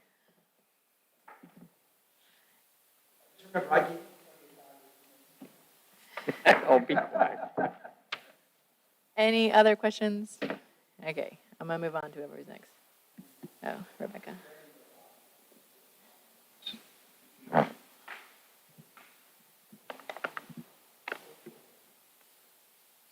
Why, oh boy. Hello, everyone. Mine is pretty simple and straightforward, so it should be pretty quick, not too many details. But this is the Planning Department Introduction and Budget Review. Can you guys hear me okay? So I have to start a list of our current commercial projects since it comes into conversation a good amount. So these are either recently completed or are current ongoing projects. The urgent care was completed last year. Mavis Tire was as well. A couple of the bigger ongoing ones that are still in the permit process is Bamboo Restaurant and Shops. Wawa is just recently getting started on the actual site work. Breza Lofts, which is the Ward Farm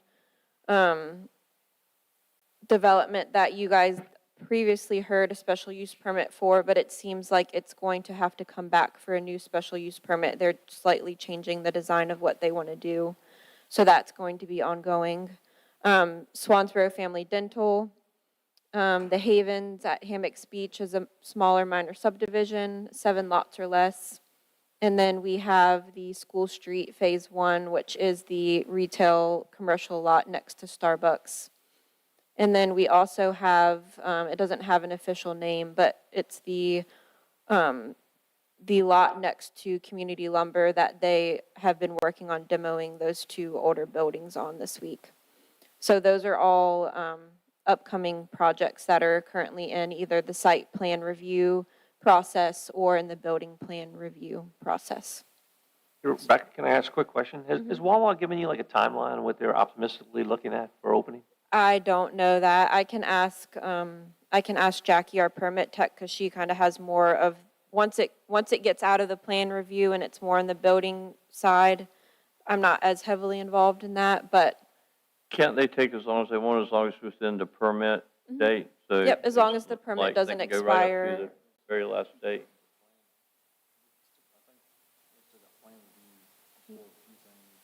He approved the plan. So yeah, the building plans just recently were approved, so they should be getting their building permits finalized soon. As part of that building plan, and I can't remember, forgive me, is there going to be a dedicated turning lane there to go right on Highway 24 that's part of this design? I'm trying to visualize. They have added a couple turn lanes. I thought yeah. every place had to do a turning lane now. So every place that comes along. DOT dictates whether or not they would require that, but with the amount of traffic that would be in there, I'm pretty positive from remembering the plans that they will have an extra turning lane there. So we think there is going to be an extra turning lane later? Yes, we can look at the plans to know for sure, but I'm pretty positive there are. There wasn't enough room on Hammocks Beach, yeah. But they are doing a good amount of improvements at that intersection to facilitate the amount of vehicles that are coming in and out. Wonder how that's going to affect that stoplight here with all the extra traffic. I believe That's the part of their improvements they're improvements doing. that they're going to be working on. Yep. Any other questions about our current commercial projects? This is kind of just a overview of the day-to-day. So the planning department serves all advisory boards, which includes the planning board, the historic commission, the board of adjustment, the flood review board, as well as any subcommittees that are designated. That includes preparing and presenting agenda items, helping the public prepare applications to be heard, and also facilitating advisory board members, like onboardings and any questions that they may have about agenda topics. And day-to-day, on the permitting side, this is kind of a review of what I'm looking at and signing off on to make sure that they're compliant with our UDO standards. So I review fence permits, sign permits, historic district applications, which has different tiers of, we have our major work COAs, we have our minor works and staff approval that requires different levels of either fees or review process. I review the floodplain development permits and also new business packets. So something that's been a conversation the last year or two is potential land use plan updates. Just as an overview, land use plans should be frequently updated, and the standard is usually every 5 to 10 years to make sure we remain relevant and accountable. And Swansboro Coastal Area Management Act, CAMA 2009 Land Use Plan had a major revision in 2019, which is the one that we most frequently reference. And then we had a small revision in 2023, which was just kind of amending how we label wetlands and environmentally sensitive areas. So we have been and will be experiencing significant growth and changing development conditions and expansion of town limits potentially. So it would be something that could be worth discussing, and a consultant, depending on the level of update, would be needed for it. Is there any questions or comments on that? So kind of in hand with that, there's not really much to touch on as far as the current budget. Most of that's just the salary and then training and dues and subscriptions that I have. But for the future budget, just remain consistent with that, with continuing my training and certification hours that I need to keep my floodplain administrator and zoning official certification. And then John recently recommended the School of Government, Municipal, and County Administration course. Could be something that's useful. It kind of gives you more of an overview on each function of municipal administration and kind of gives just a better understanding of the system as a whole. Do you think that's a good definition of that? Okay. So that would be, I believe the next one offered is just an online one, so it wouldn't involve travel. So that would be an added request from the current training that I have. And then also the CAMA land use plan update would be the only big item that would potentially be in the budget.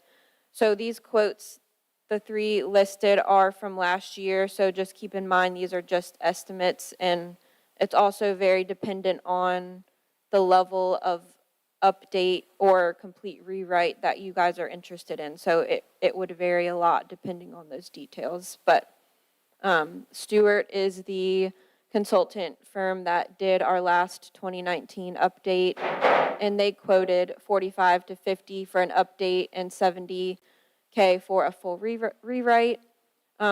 Withers Revenell, who we've worked with a lot recently on different grant projects, quoted 70K for an update and around 117K for a full rewrite. And then Eastern Carolina Council quoted 20 to 35 for just an update. So those numbers do vary a lot, and unfortunately, we really wouldn't know the exact number until we get into the specifics of what we're wanting them to produce. And those full rewrites, they'll encompass the same thing for each company, but there's a big discrepancy in the price. I mean, is it the same? I think they have different definitions of what a full rewrite could be, and it's really dependent on how in-depth the town wants them to go as far as community involvement and surveys and data collection, and there's a lot of variables that go into it. So we could probably see $100,000 easily on a rewrite. Based on the numbers they give, I would say that's probably. And that takes a year or more? I think it's a couple-year process at least to go through all the steps that are needed. Rebecca, you applied for a grant last year that Mm-hmm. I've not heard of that. I don't think it's available yet, but that's something that we can check on. We did apply for assistance, and we partnered with Withers Revenell as a potential consultant for that. if you guys remember the workshop we did with them last year where they came and presented. But it was a really competitive grant, and it was more centered on smaller communities who had even older plans than we do and less resources. So, yeah. Yeah. So I don't know if that's something that's offered every year, but I can certainly check on that.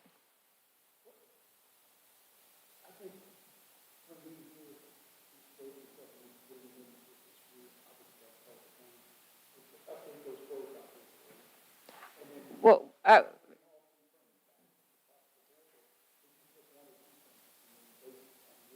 that would be at y'all's direction. In order to get more accurate quotes, we would really need in detail what you guys are wanting to accomplish. And then from there, we can certainly, I mean, they want our business, so they'll certainly come and bring their pitch on what they would be able to provide.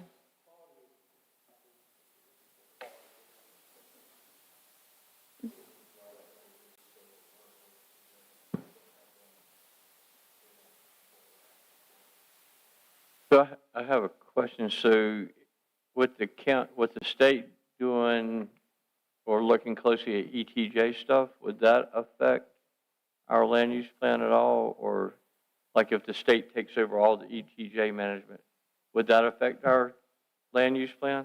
That would change a lot of A things. lot. Yeah, so should we wait to hear what the state's definitely going to do? Would that be something that we would think about? I think it's up in the air, or nothing official has been decided. So why rewrite it if they're going to come in and make it obsolete, possibly, is what I guess I'm getting at. I don't know. That's just a thought. I would think, I mean, the consultant companies are obviously well aware of those factors, and that could be something that they incorporate into the plan, something that may need to be changed. If we set that expectation from the beginning that this may be something that comes up, I don't know if it should hinder us from moving forward with it, but as long as we're aware that it may be a possibility.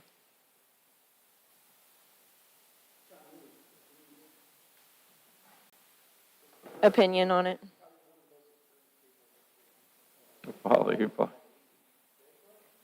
Or just a Kimberlin.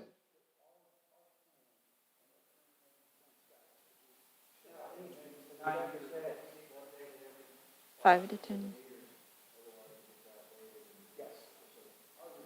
And we're 7 since the revision, 2019, and it was 2000.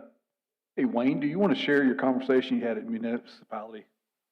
When we were at the municipal class, I mean, they said 5 to 15 years, but, they said every municipality can be different. I would just share from this being my first budget workshop and the 120 slides I've seen to date, there are infinitely things more priority to me than updating the land use plan this year, at least, with a $100,000 price tag, unless Tamara's point, if you can get a grant for it. That's just my initial thoughts, based on all the department heads, and I haven't heard from the police chief yet. I mean, it's just my initial thoughts on this topic.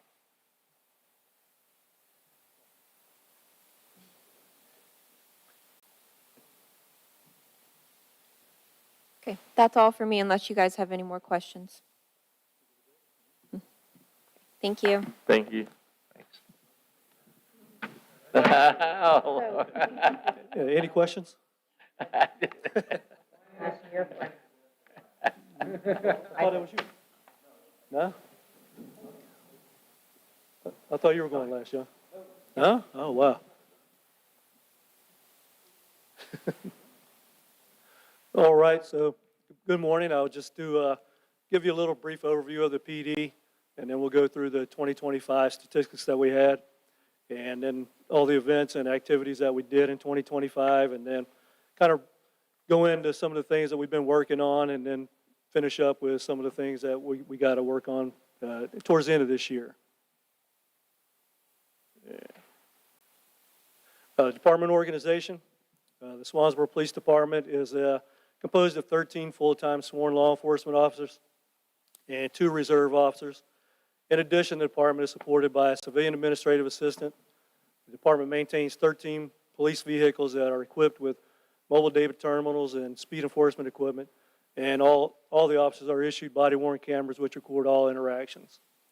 And all our officers have received and maintained their certifications as law enforcement officers through the North Carolina Training Standards Division. And within the department, 4 officers have earned their advanced law enforcement certification. And for a department of 13 officers, to have a third of them have their advanced law enforcement certification, that's pretty good. Actually, that's real excellent, actually. And just over to the right is kind of our organizational chart. Right now, we have 8 patrol officers. We're in the process of doing the paperwork to hire a 9th patrol officer, which would actually fill our staff probably for the first time in about 10 to 12 years. I mean, we've never been completely full, almost in the 17 years I've been back here. And with, oops, oh, that is crazy, isn't it? How do you go back? Okay. And I think a lot of that has to do with the board and Sonia and John. Last year we did the public safety pay study reevaluation, and it increased our salaries, and we were able to recruit some people, and we've been able to retain a lot more people. And 2025 was the first year we actually had a positive gain in the number of positions that we had. We actually hired more people than we lost, so that was really good. And we appreciate everything that you guys did for us. The town of Swansboro, within the jurisdiction of the SPD, within the jurisdiction of the town, the SPD is responsible for patrolling 25 housing subdivisions, 8 multi-unit housing areas, 208 businesses, 4 schools are within the patrol area, even though they're covered by the sheriff's office, 2 assisted living facilities, and more than 50 surface miles of roads. And then also West Corbett Avenue, which is NC Highway 24, is a major east-west roadway that more than 30,000 vehicles approximately pass daily through this town. Statistics for 2025. The Patrol Division performed over 51,462 total events for the calendar year. 2025, the patrol events, that's everything that they do when they're on patrol. That's all reportable and non-reportable calls for service. Their foot patrols, business checks, neighborhood patrols, any escorts, and pretty much anything that they do on patrol, they keep a log of what they do. And for the calendar year 2025, the patrol did 51,000, which was actually up from 2024 by about 9%. Calls for service in 2025, the department responded to 7,265 calls for service, and that was up 5% from last year. The calls for service are requests received from the public, which initiate a response from the department. But not all calls for service that they respond to require a written report. And out of the 7,265 calls for service that we went to last year, we generated 2,073 reports. And that number is also up from the previous year by about 6 or 7%. Investigations, that's Detective Shaw. She don't like having her picture taken, so we use a little young AI over. But in 2025, the Investigation Division investigated 109 felonies, which was up from 78 the year before, so a significant increase from 2024 to 2025. Arrest statistics, the Swansboro Police Department made 266 physical arrests in 2025, and that's up from 182 in 2024, so about a 40% increase. Just finishing up the 2025 annual report, so that'll be available for you all, and that'll go into more detail as to what our calls for service were and what the arrests were made for. So it'll give a detailed account of each one and how much for each call for service and each arrest that we made. Chief, is that about average what you normally see? It was this 2025 was it was a significant increase in a lot of stuff that we did over 2024, yeah. Really? We had 281 wrecks, which was up from 264, I think, in 2024, so about another just under 10% increase. As I said, the department's supported by a civilian administrative assistant. That administrative assistant, he does a whole lot more than just admin stuff. I mean, he helps with the daily operations. He assists myself, the deputy chief, the lieutenant, the detective, all the patrol staff, and everything that they do. He's become the administrator on a lot of our software programs that we run in our RMS system. So he's taken on a lot of more responsibilities than what you really see. He's also responsible for making sure that we have officers available when we have our off-duty details. He makes the logistics available for our shop with a cop. He assisted Sarah and Officer Hitz when we did our national night out this year. So he's a pretty busy guy. On top of all this stuff here, for 2025, he answered 3,520 phone calls. That's just during business hours. 1,670 people walked in and asking for assistance, and that was just during business hours. And then took 772 requests for copies of reports. So people will call, they'll need a copy of a rec report, and he gets all that for them. So he's got a lot on his plate. He stays a busy guy. Just some of the events that Swansboro PD participated in 2025 for the year. We participated in 24 community events. A lot of those that Sarah touched on. I mean, whenever Parks and Recs has something, we try to have an officer present and participate in it, or have them present as security or something. But as you see up there, it goes from Tiny Truckers, Touch a Truck, to Pirate Fest. All the festivals that we have downtown, our national night out that we did, our shop with the cop. We were out with some of you guys distributing meals on Thanksgiving days the last couple of years. And then, of course, this guy sitting back here was dressed as Santa Claus for the little, paraded him around town, which went pretty well out here. And we're going to try to look to coordinate that a little better and try to hit every neighborhood this year on both the north and the south side of 24. So off duty, we stay pretty busy. Also, our officers can be hired to perform security at numerous civic and groups and businesses around town. For 2024, we were hired for 36 events throughout 2025. That number is going to go up this year as 2 of our religious institutions have already signed a contract to have an officer present at their place of worship every Sunday. So that's already going to go up to 104. So you had the 36 off-duty details at 24 events. You're talking 60 events just throughout the year that officers are coming in on their days off and working. Granted, they're getting reimbursed for it, but it's coming in on your day off. So 60 throughout the year, that's 5 a month, and now that's going to go up to probably 160 for the year. So I'm not a good mather, but I think that comes out to about 13 or 14 a month. Some of the things that we worked on this year, we got done. Please don't be startled by these 3 gentlemen, but we did bring on 3 new officers, left to right. This Officer Eric Mason, who just passed his 1-year probationary period, so he's no longer a rookie. He's happy about that. The other gentleman in the middle, Officer Daniel Greger and then Stephen Ferguson, have both just came out of their field training program. As I mentioned earlier, we do have an individual we just swore in last week. We'll try to get him before the board probably in March to get him sworn in front of the board. But he just started his training program, and we're in the process of bringing on another candidate to fill the final spot that we have open right now.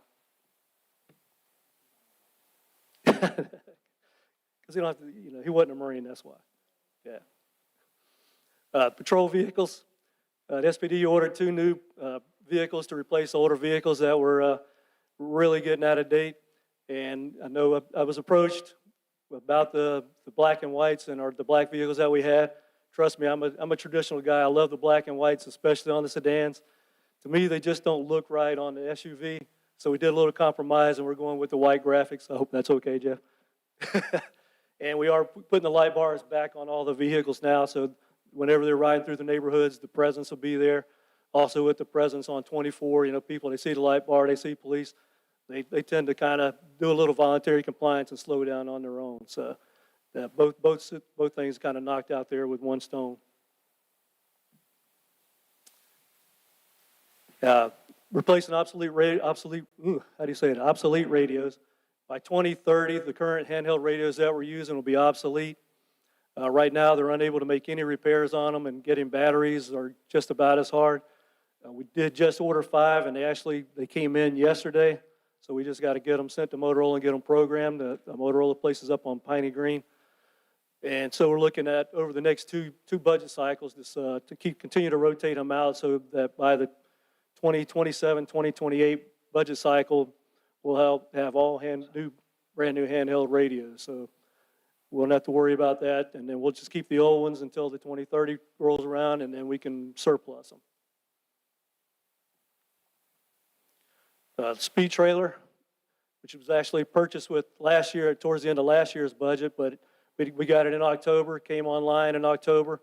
The portable speed trailer makes people aware, of their speeds, and since it's mobile, we can move it around town, so whenever we get a complaint in a neighborhood or on one of the side roads, we're able to move it around there, put it up there. We can gain data from it to see how fast people are going when all the busy times are.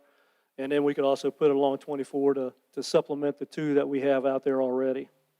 Chief, how many of these in total do you have now? But we have the one portable speed trailer, and we have 2 that are on stationary out on Highway 24. Okay. Yeah. How much did those cost? That's what I was going to ask. Yeah. These run, I think it was 8,400. The stationary one. Yeah, they're pretty. These were around 7,000 or 8,000. And the stationary The one? stationary ones run. We bought those, but they were probably 6-7 years ago for 4,000. But now they're running around 6,000 also. And they're technically not permanent, but they're real hard to move. You can actually take them off the poles that they're on and move them to other poles, but you got to get Public Works involved, and they got to put the poles wherever you want them, and they have to be certain kind of poles. They have to be the breakaway type poles and everything, but we just permanently mounted them on a couple of poles that the town already owns. So And the stationary ones, though, are just this side. there's one right here facing people going east, and we have one out by Waters Hardware for everybody traveling west. So we get them in both directions, and they can target vehicles going in both directions, but they tend to get the ones when they're coming at them. If there's nobody coming at them, they will get the ones that are going away from them. So you can kind of get a traffic count, but it's not real accurate because it's only going to clock one vehicle, and there may be 2 or 3 or 4 in a pack. So, But we don't have one that end to welcome. no, we looked at that end to try and see, but as you come into town, it goes from 55 to 45 and then 35 within a real short period of it, or short distance. And then you also have the third lane that breaks off to go to the right-hand turn to go into Food Line, and then down Queens Creek Road. So you wouldn't be able to get a really good count there. If you put on the side of the road, most likely they'll get the vehicle that's in the turning lane, and they wouldn't show the ones that are out in the travel lanes. But we looked, and we were looking to try to find somewhere out there to put them. If we get a couple more, we might be able to put one out there by Team Chevrolet as people are coming into town. That'd be a great will. All right. Slow down. Watch. Duck crossing. Maybe we'll just get those signs. Or we can get Deputy Chief to stand out there with the gun and he'll put a sign up with their speed on them. He likes doing that, right? That catches my attention. Full service. In the Santa suit, yeah. Yeah. This piece of equipment, instrument is actually called an intoximeter, Intox ECIR2. Most people call it a breathalyzer, an intoxilizer. The forensic test for alcohol branch of the Department of Health and Human Services, they brought one, they put it in our station now. What it does, it actually assists us. It cuts down the amount of time that an officer is away from town when they're processing a DWI. Last year we had 29 DWIs. This cuts down the whole process. You make the stop on the side of the road, you do the field sobriety testing, then you can bring them back here. Because one of the things you have to do is you have to have a 30-minute observation period. That doesn't count the 20-minute drive to Jacksonville. That's after you get there. So they can bring them up here, they can do the 30-minute observation time, do all the paperwork that's required, and hook them up to the instrument, have them get the reading, and then take all that paperwork as well as the person to the magistrate's office. So now you're looking is a time that used to take 2.5 hours, you can cut it down to about an hour outside of town, a 25-minute drive there, 25 minutes at the magistrate's office, depending on how busy it is. Up there, they only have 2 instruments at the magistrate's office, so before you got up there, if the Highway Patrol had somebody or the Sheriff's Office had somebody, Jacksonville PD, you might wait 40 minutes just to get onto the instrument. So it cuts down the amount of time that the officer takes to process a DWI now. And State Highway Patrol and the Sheriff's Office or anybody that on this side of the county, we give them access to it as well. So thank you. Walmart 7079, we got new gym equipment. They donated to us. We were able to get a rack with some dumbbells on it, some medicine balls, some pads, and then the pulley system here. And we now have the plates that go on it. So we got some pretty good equipment up there to augment some of the other equipment that we have. And now we can just get up there and use it. I try to get up there. Sometimes it's not easy. And sometimes it's a lot easier to be lazy too. So. Some of the things we're working on also for this year is right now we're in the process of North Carolina League of Municipality risk assessment. In December of 2024, we had a couple of incidents, and John, we thought it would be a good idea, so we reached out to the league. We revamped all of our operating policies and procedures, and we went through everything. We redid them. Now that we complied with what they require, so we've sent it all off to the league. They're reviewing them now. They'll also come down and do an assessment here at the PD. They'll do a couple of ride-alongs with the officers, make sure officers are abiding by the procedures, and then once they're done, then they will present us with our completion of it. And in line with this, we're also looking to apply for what's North Carolina Law Enforcement Accreditation. There's no cost to us for that. So probably around June, July timeframe, we're looking to do that as well.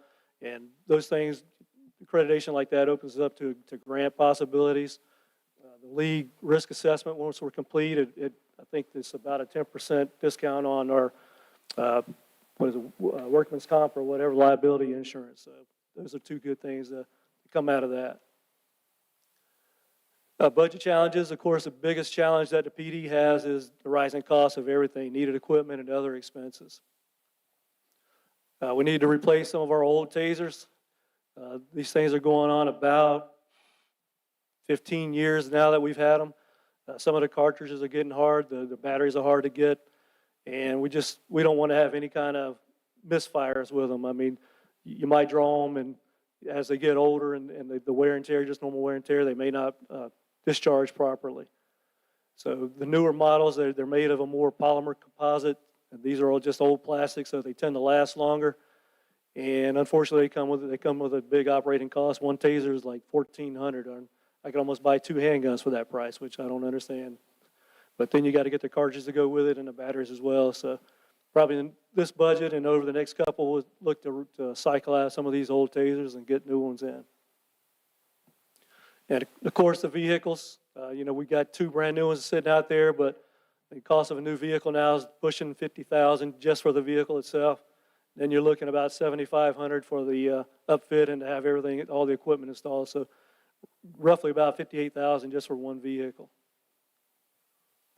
And that doesn't count if you put a radar unit in it. We can get radar units through what's called the North Carolina Governor's Highway Safety Program.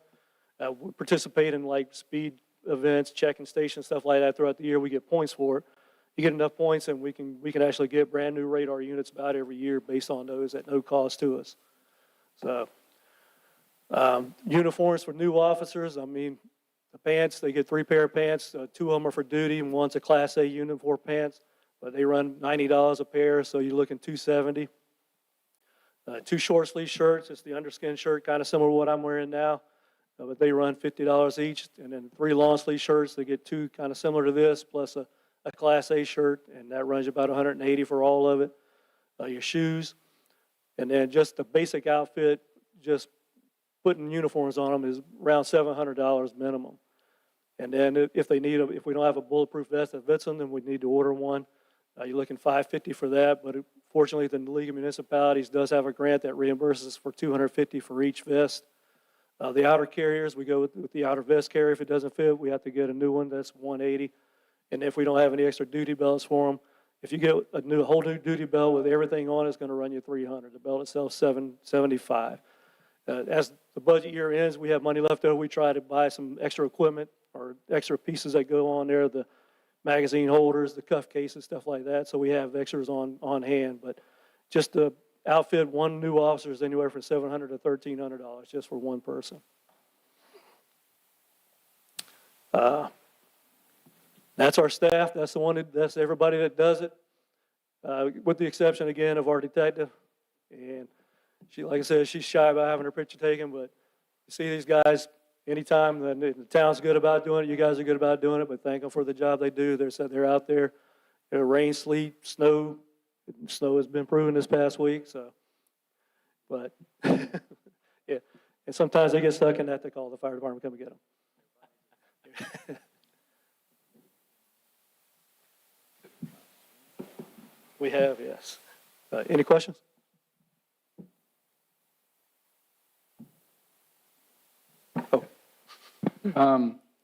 There had been, I don't know if it was a request or any action was taken about our police officers actually taking over at Swansboro Elementary School.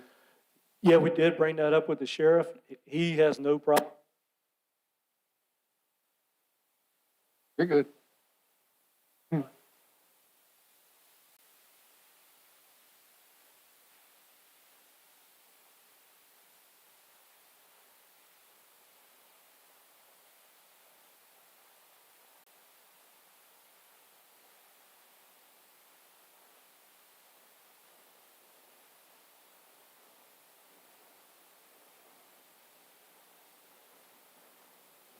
So, so who is going to present that to the county commission? Matter of waiting to see, okay, if we get it before the Board of Education. So once that happens, we'll bring it forward to you, see how it's going. Thank you. And that would be just for Swansboro Elementary. It wouldn't be for like Queens Creek but Swansboro Elementary is actually the only school that's in the jurisdiction of the town, so, but, yeah. Yeah.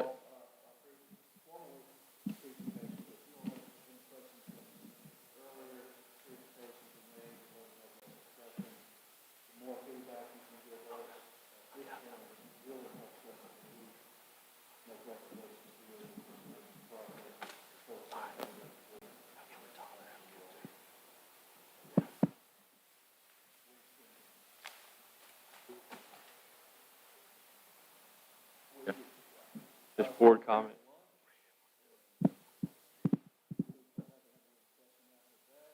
What do y'all, just, I'm open either way. Just, That's great. look, those guys are looking hungry over here. Yeah, there. Yeah, I guess we don't have to adjourn or anything, do we? What's that? Okay, so I guess we'll recess at this time for lunch and come back when everybody's full and sleepy. All right, so have at it, I guess.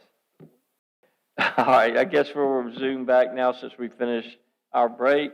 And I guess we'll have comments or questions for the town staff and department heads.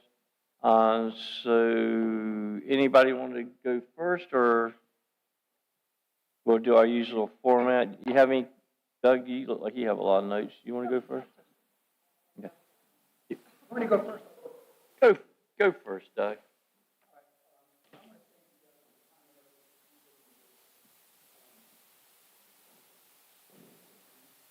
No.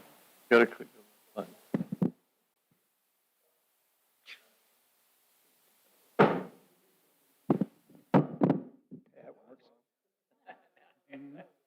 Okay.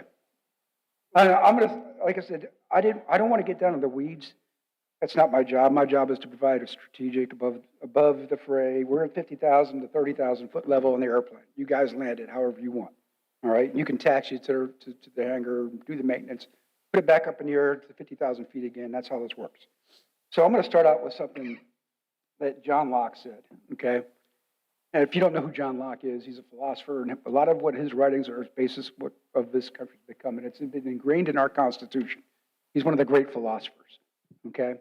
And he said this: the source of our wealth, all right, of all of our wealth, is the product of our labor, okay? Now, how that relates to us is this, because what do we allocate here? We allocate use of what? The municipality as commissioners, right? And the source of your wealth, to me, sits right over here. It's this lady and her management of that department that enables the facilitation of the tools that a person who risks their treasure and their investment and their labor comes in here and looking for complete guidance, as many answers as they can get before they put that risk of investment out there. I think we can all agree with that. So to me, and that's my number one priority, is to make sure that that department, which is the source of all the resources you guys are asking for, okay? How we utilize those resources is right there. And that needs to be our first priority, to make sure that that plan is both sound, up to date, responsive to the community. Okay? So that is my number one thing, is we have an aging land use plan update, whatever you want to call it. And we are not, in a very short period of time, if we don't provide up-to-date specific guidance and resources to facilitate that thing that sets the rules, then you're going to see, I guess, if we enter this willy-nilly kind of chaotic environment, kind of flying by the seat of our pants, it's going to cause disruption. It's going to cause investors to maybe not want to make the commitment to our community as well, in all aspects. You got to realize that's the spring and where the water works. Okay? But that's where it comes from.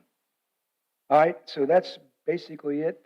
I want to thank you guys again for a great presentation. I think that was I've done 2 of these now. And I like the last one, but I even like this one better. So your games, you're raising the bar here a little bit, which I like. And I think we need to avoid getting in the weeds as commissioners. And like I said, keep that plane. We'll make most of the guiding decisions, but we go below 30,000 feet, John, it's yours to land. And that's part of that land use plan problem in there.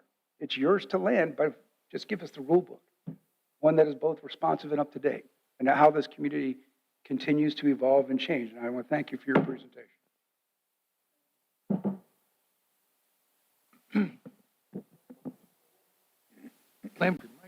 Anyway, you guys have, once again, money, how much you have, and to what your needs are. But that's the same every year. That's what I've seen the last 5 years, same thing. We have a lack of revenue with the cost of equipment and materials and even salary. That stuff keeps going up. Stuck in our revenue blanket of just a few thousand people that are paying taxes, getting a lot of our money from. So it's a challenge. So I like Doug's idea, prioritizing your requests for what you want. That way, when we look down and see, it's like, oh, we only got this, but this is their highest priority, at least we can answer your highest priority for what you need. It's a lot of work. You guys do great in what you do. I thought this year was a lot better, more detailed, and I appreciate that. And like always, I don't want to say be reasonable, but be conscious. I think when I talked to last year, I talked to Parks and Rec, to the committee, be reasonable. You need to understand you're not the only department that we have. We all have to start so we can make everything run and everybody can get something. Everybody's not going to get everything, but, just understand our side where we have to come back. We want to support you guys and gals as much as we can. If we could give you everything within a budget, I don't think there's anybody up here that wouldn't do it. But we've got to go back to reality. That's the funds that we have. It's great that you're looking into grants, get those, apply for those as soon as possible, because that helps a lot. Thank you. Yeah, I want to say thanks again and congratulations to the Public Works team, on your new positions, the new organization, new opportunities. I think it's great, and I look forward to seeing the great things that you're going to do. With the staff, this was the old proverbial fire hose for me, my first iteration of this. I really appreciate it. A lot of great information in 96 slides, and I've got a lot of notes. And I was teasing Sonia about watching her facial expressions about some of the notes and slides and so forth. So I'm just teasing you. But thank you. Thank you for your time and effort. And I have to say, I agree with Doug and Jeff. I mean, if there's any way for you to prioritize your ask, for lack of better words, it really will help. I mean, I think back to my last 25, 30 years of doing similar things like this in the Marine Corps, we always have priorities, you know, and it really helps leaders make decisions, you know, with limited resources. And that's kind of where we are. Not limited probably isn't the right word, but, you know, we've got a bag of what, like $7.2 million, right? And we got to figure out how to maximize the employment of that $7.2 million without causing it to blow out of the side or something. And we're focusing on safety and services and so forth and the things that we need to do for members of this town. So I look forward to this process with you over the next couple months. I'll probably have a lot of questions, so please bear with me. I think almost everyone brought up, you know, grants, taking advantage of those. Let's please maximize that. And I don't know your grant writing review process, boy, but if you need help writing, reviewing, proofreading, I'm all in to help, you know, in whatever way you would want or don't want. Don't want to insert myself again, but if it's just help reviewing or proofreading something, I'd love to help you.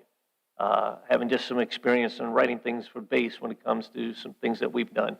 And John, along those lines, I was just going to bring up, I know I spoke to Commissioner Buchanan yesterday, and he just reminded us about the, you know, 1 March deadline for Onslow County grant applications if we want to do something. And I think we all want to try to get some money from them for the bathroom visitor center.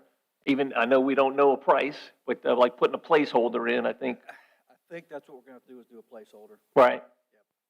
Yeah, I mean, if it's, you know, they seem to be very open to the way he explained to me, like a third. You know, if they provided a third, if the town does a third, if the TDA does a third, but, you know, coming up with a figure that we feel is. Whatever we ask for Onslow County, I plan to ask the Swansboro TDA for the same. Exactly, and you shared that with me prior in an email. I think the mayor and Tim were on that. But yeah, just don't want to miss that opportunity with the 1 March deadline fast approaching. And it sounds like hopefully that would really make that a reasonable project for the town at the end of the day. But thanks to everyone, and again, I look forward to working with you through this process over the next couple months.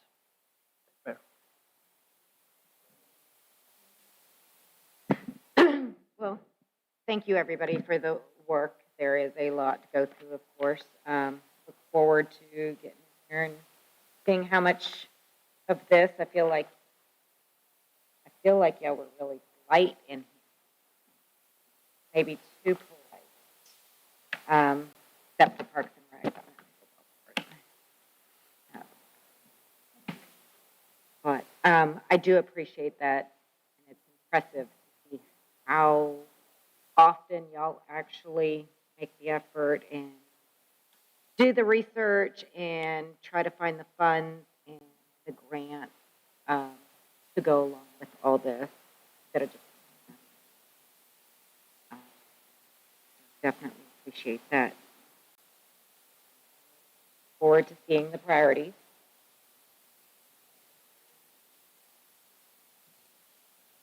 We can make some good decisions this year. Save some money. Allocate some money. Maybe some recurring things. Maybe for each department, have an allocation for recurring things.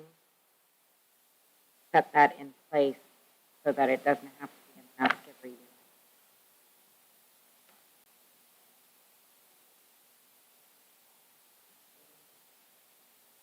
I appreciate you guys for putting this together. It really brings a lot to,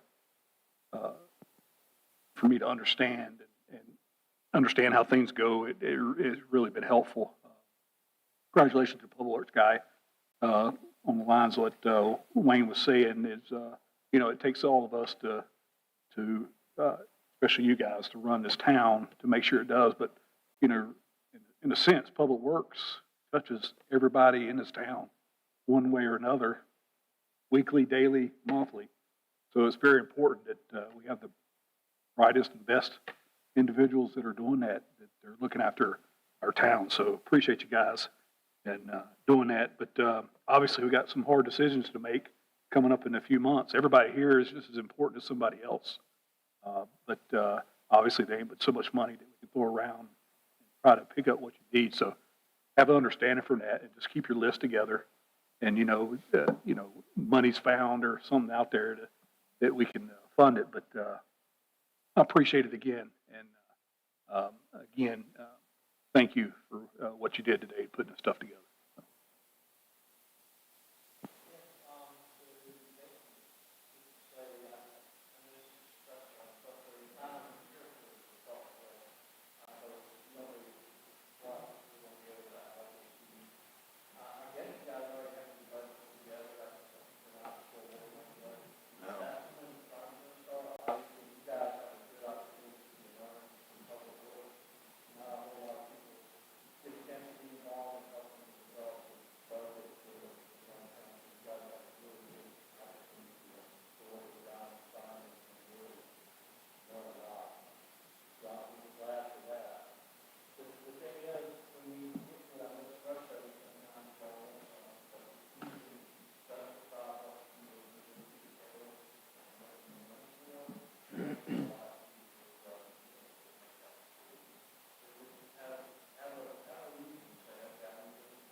Y'all good?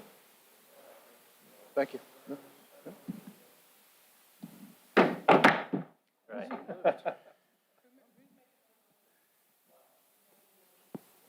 Right.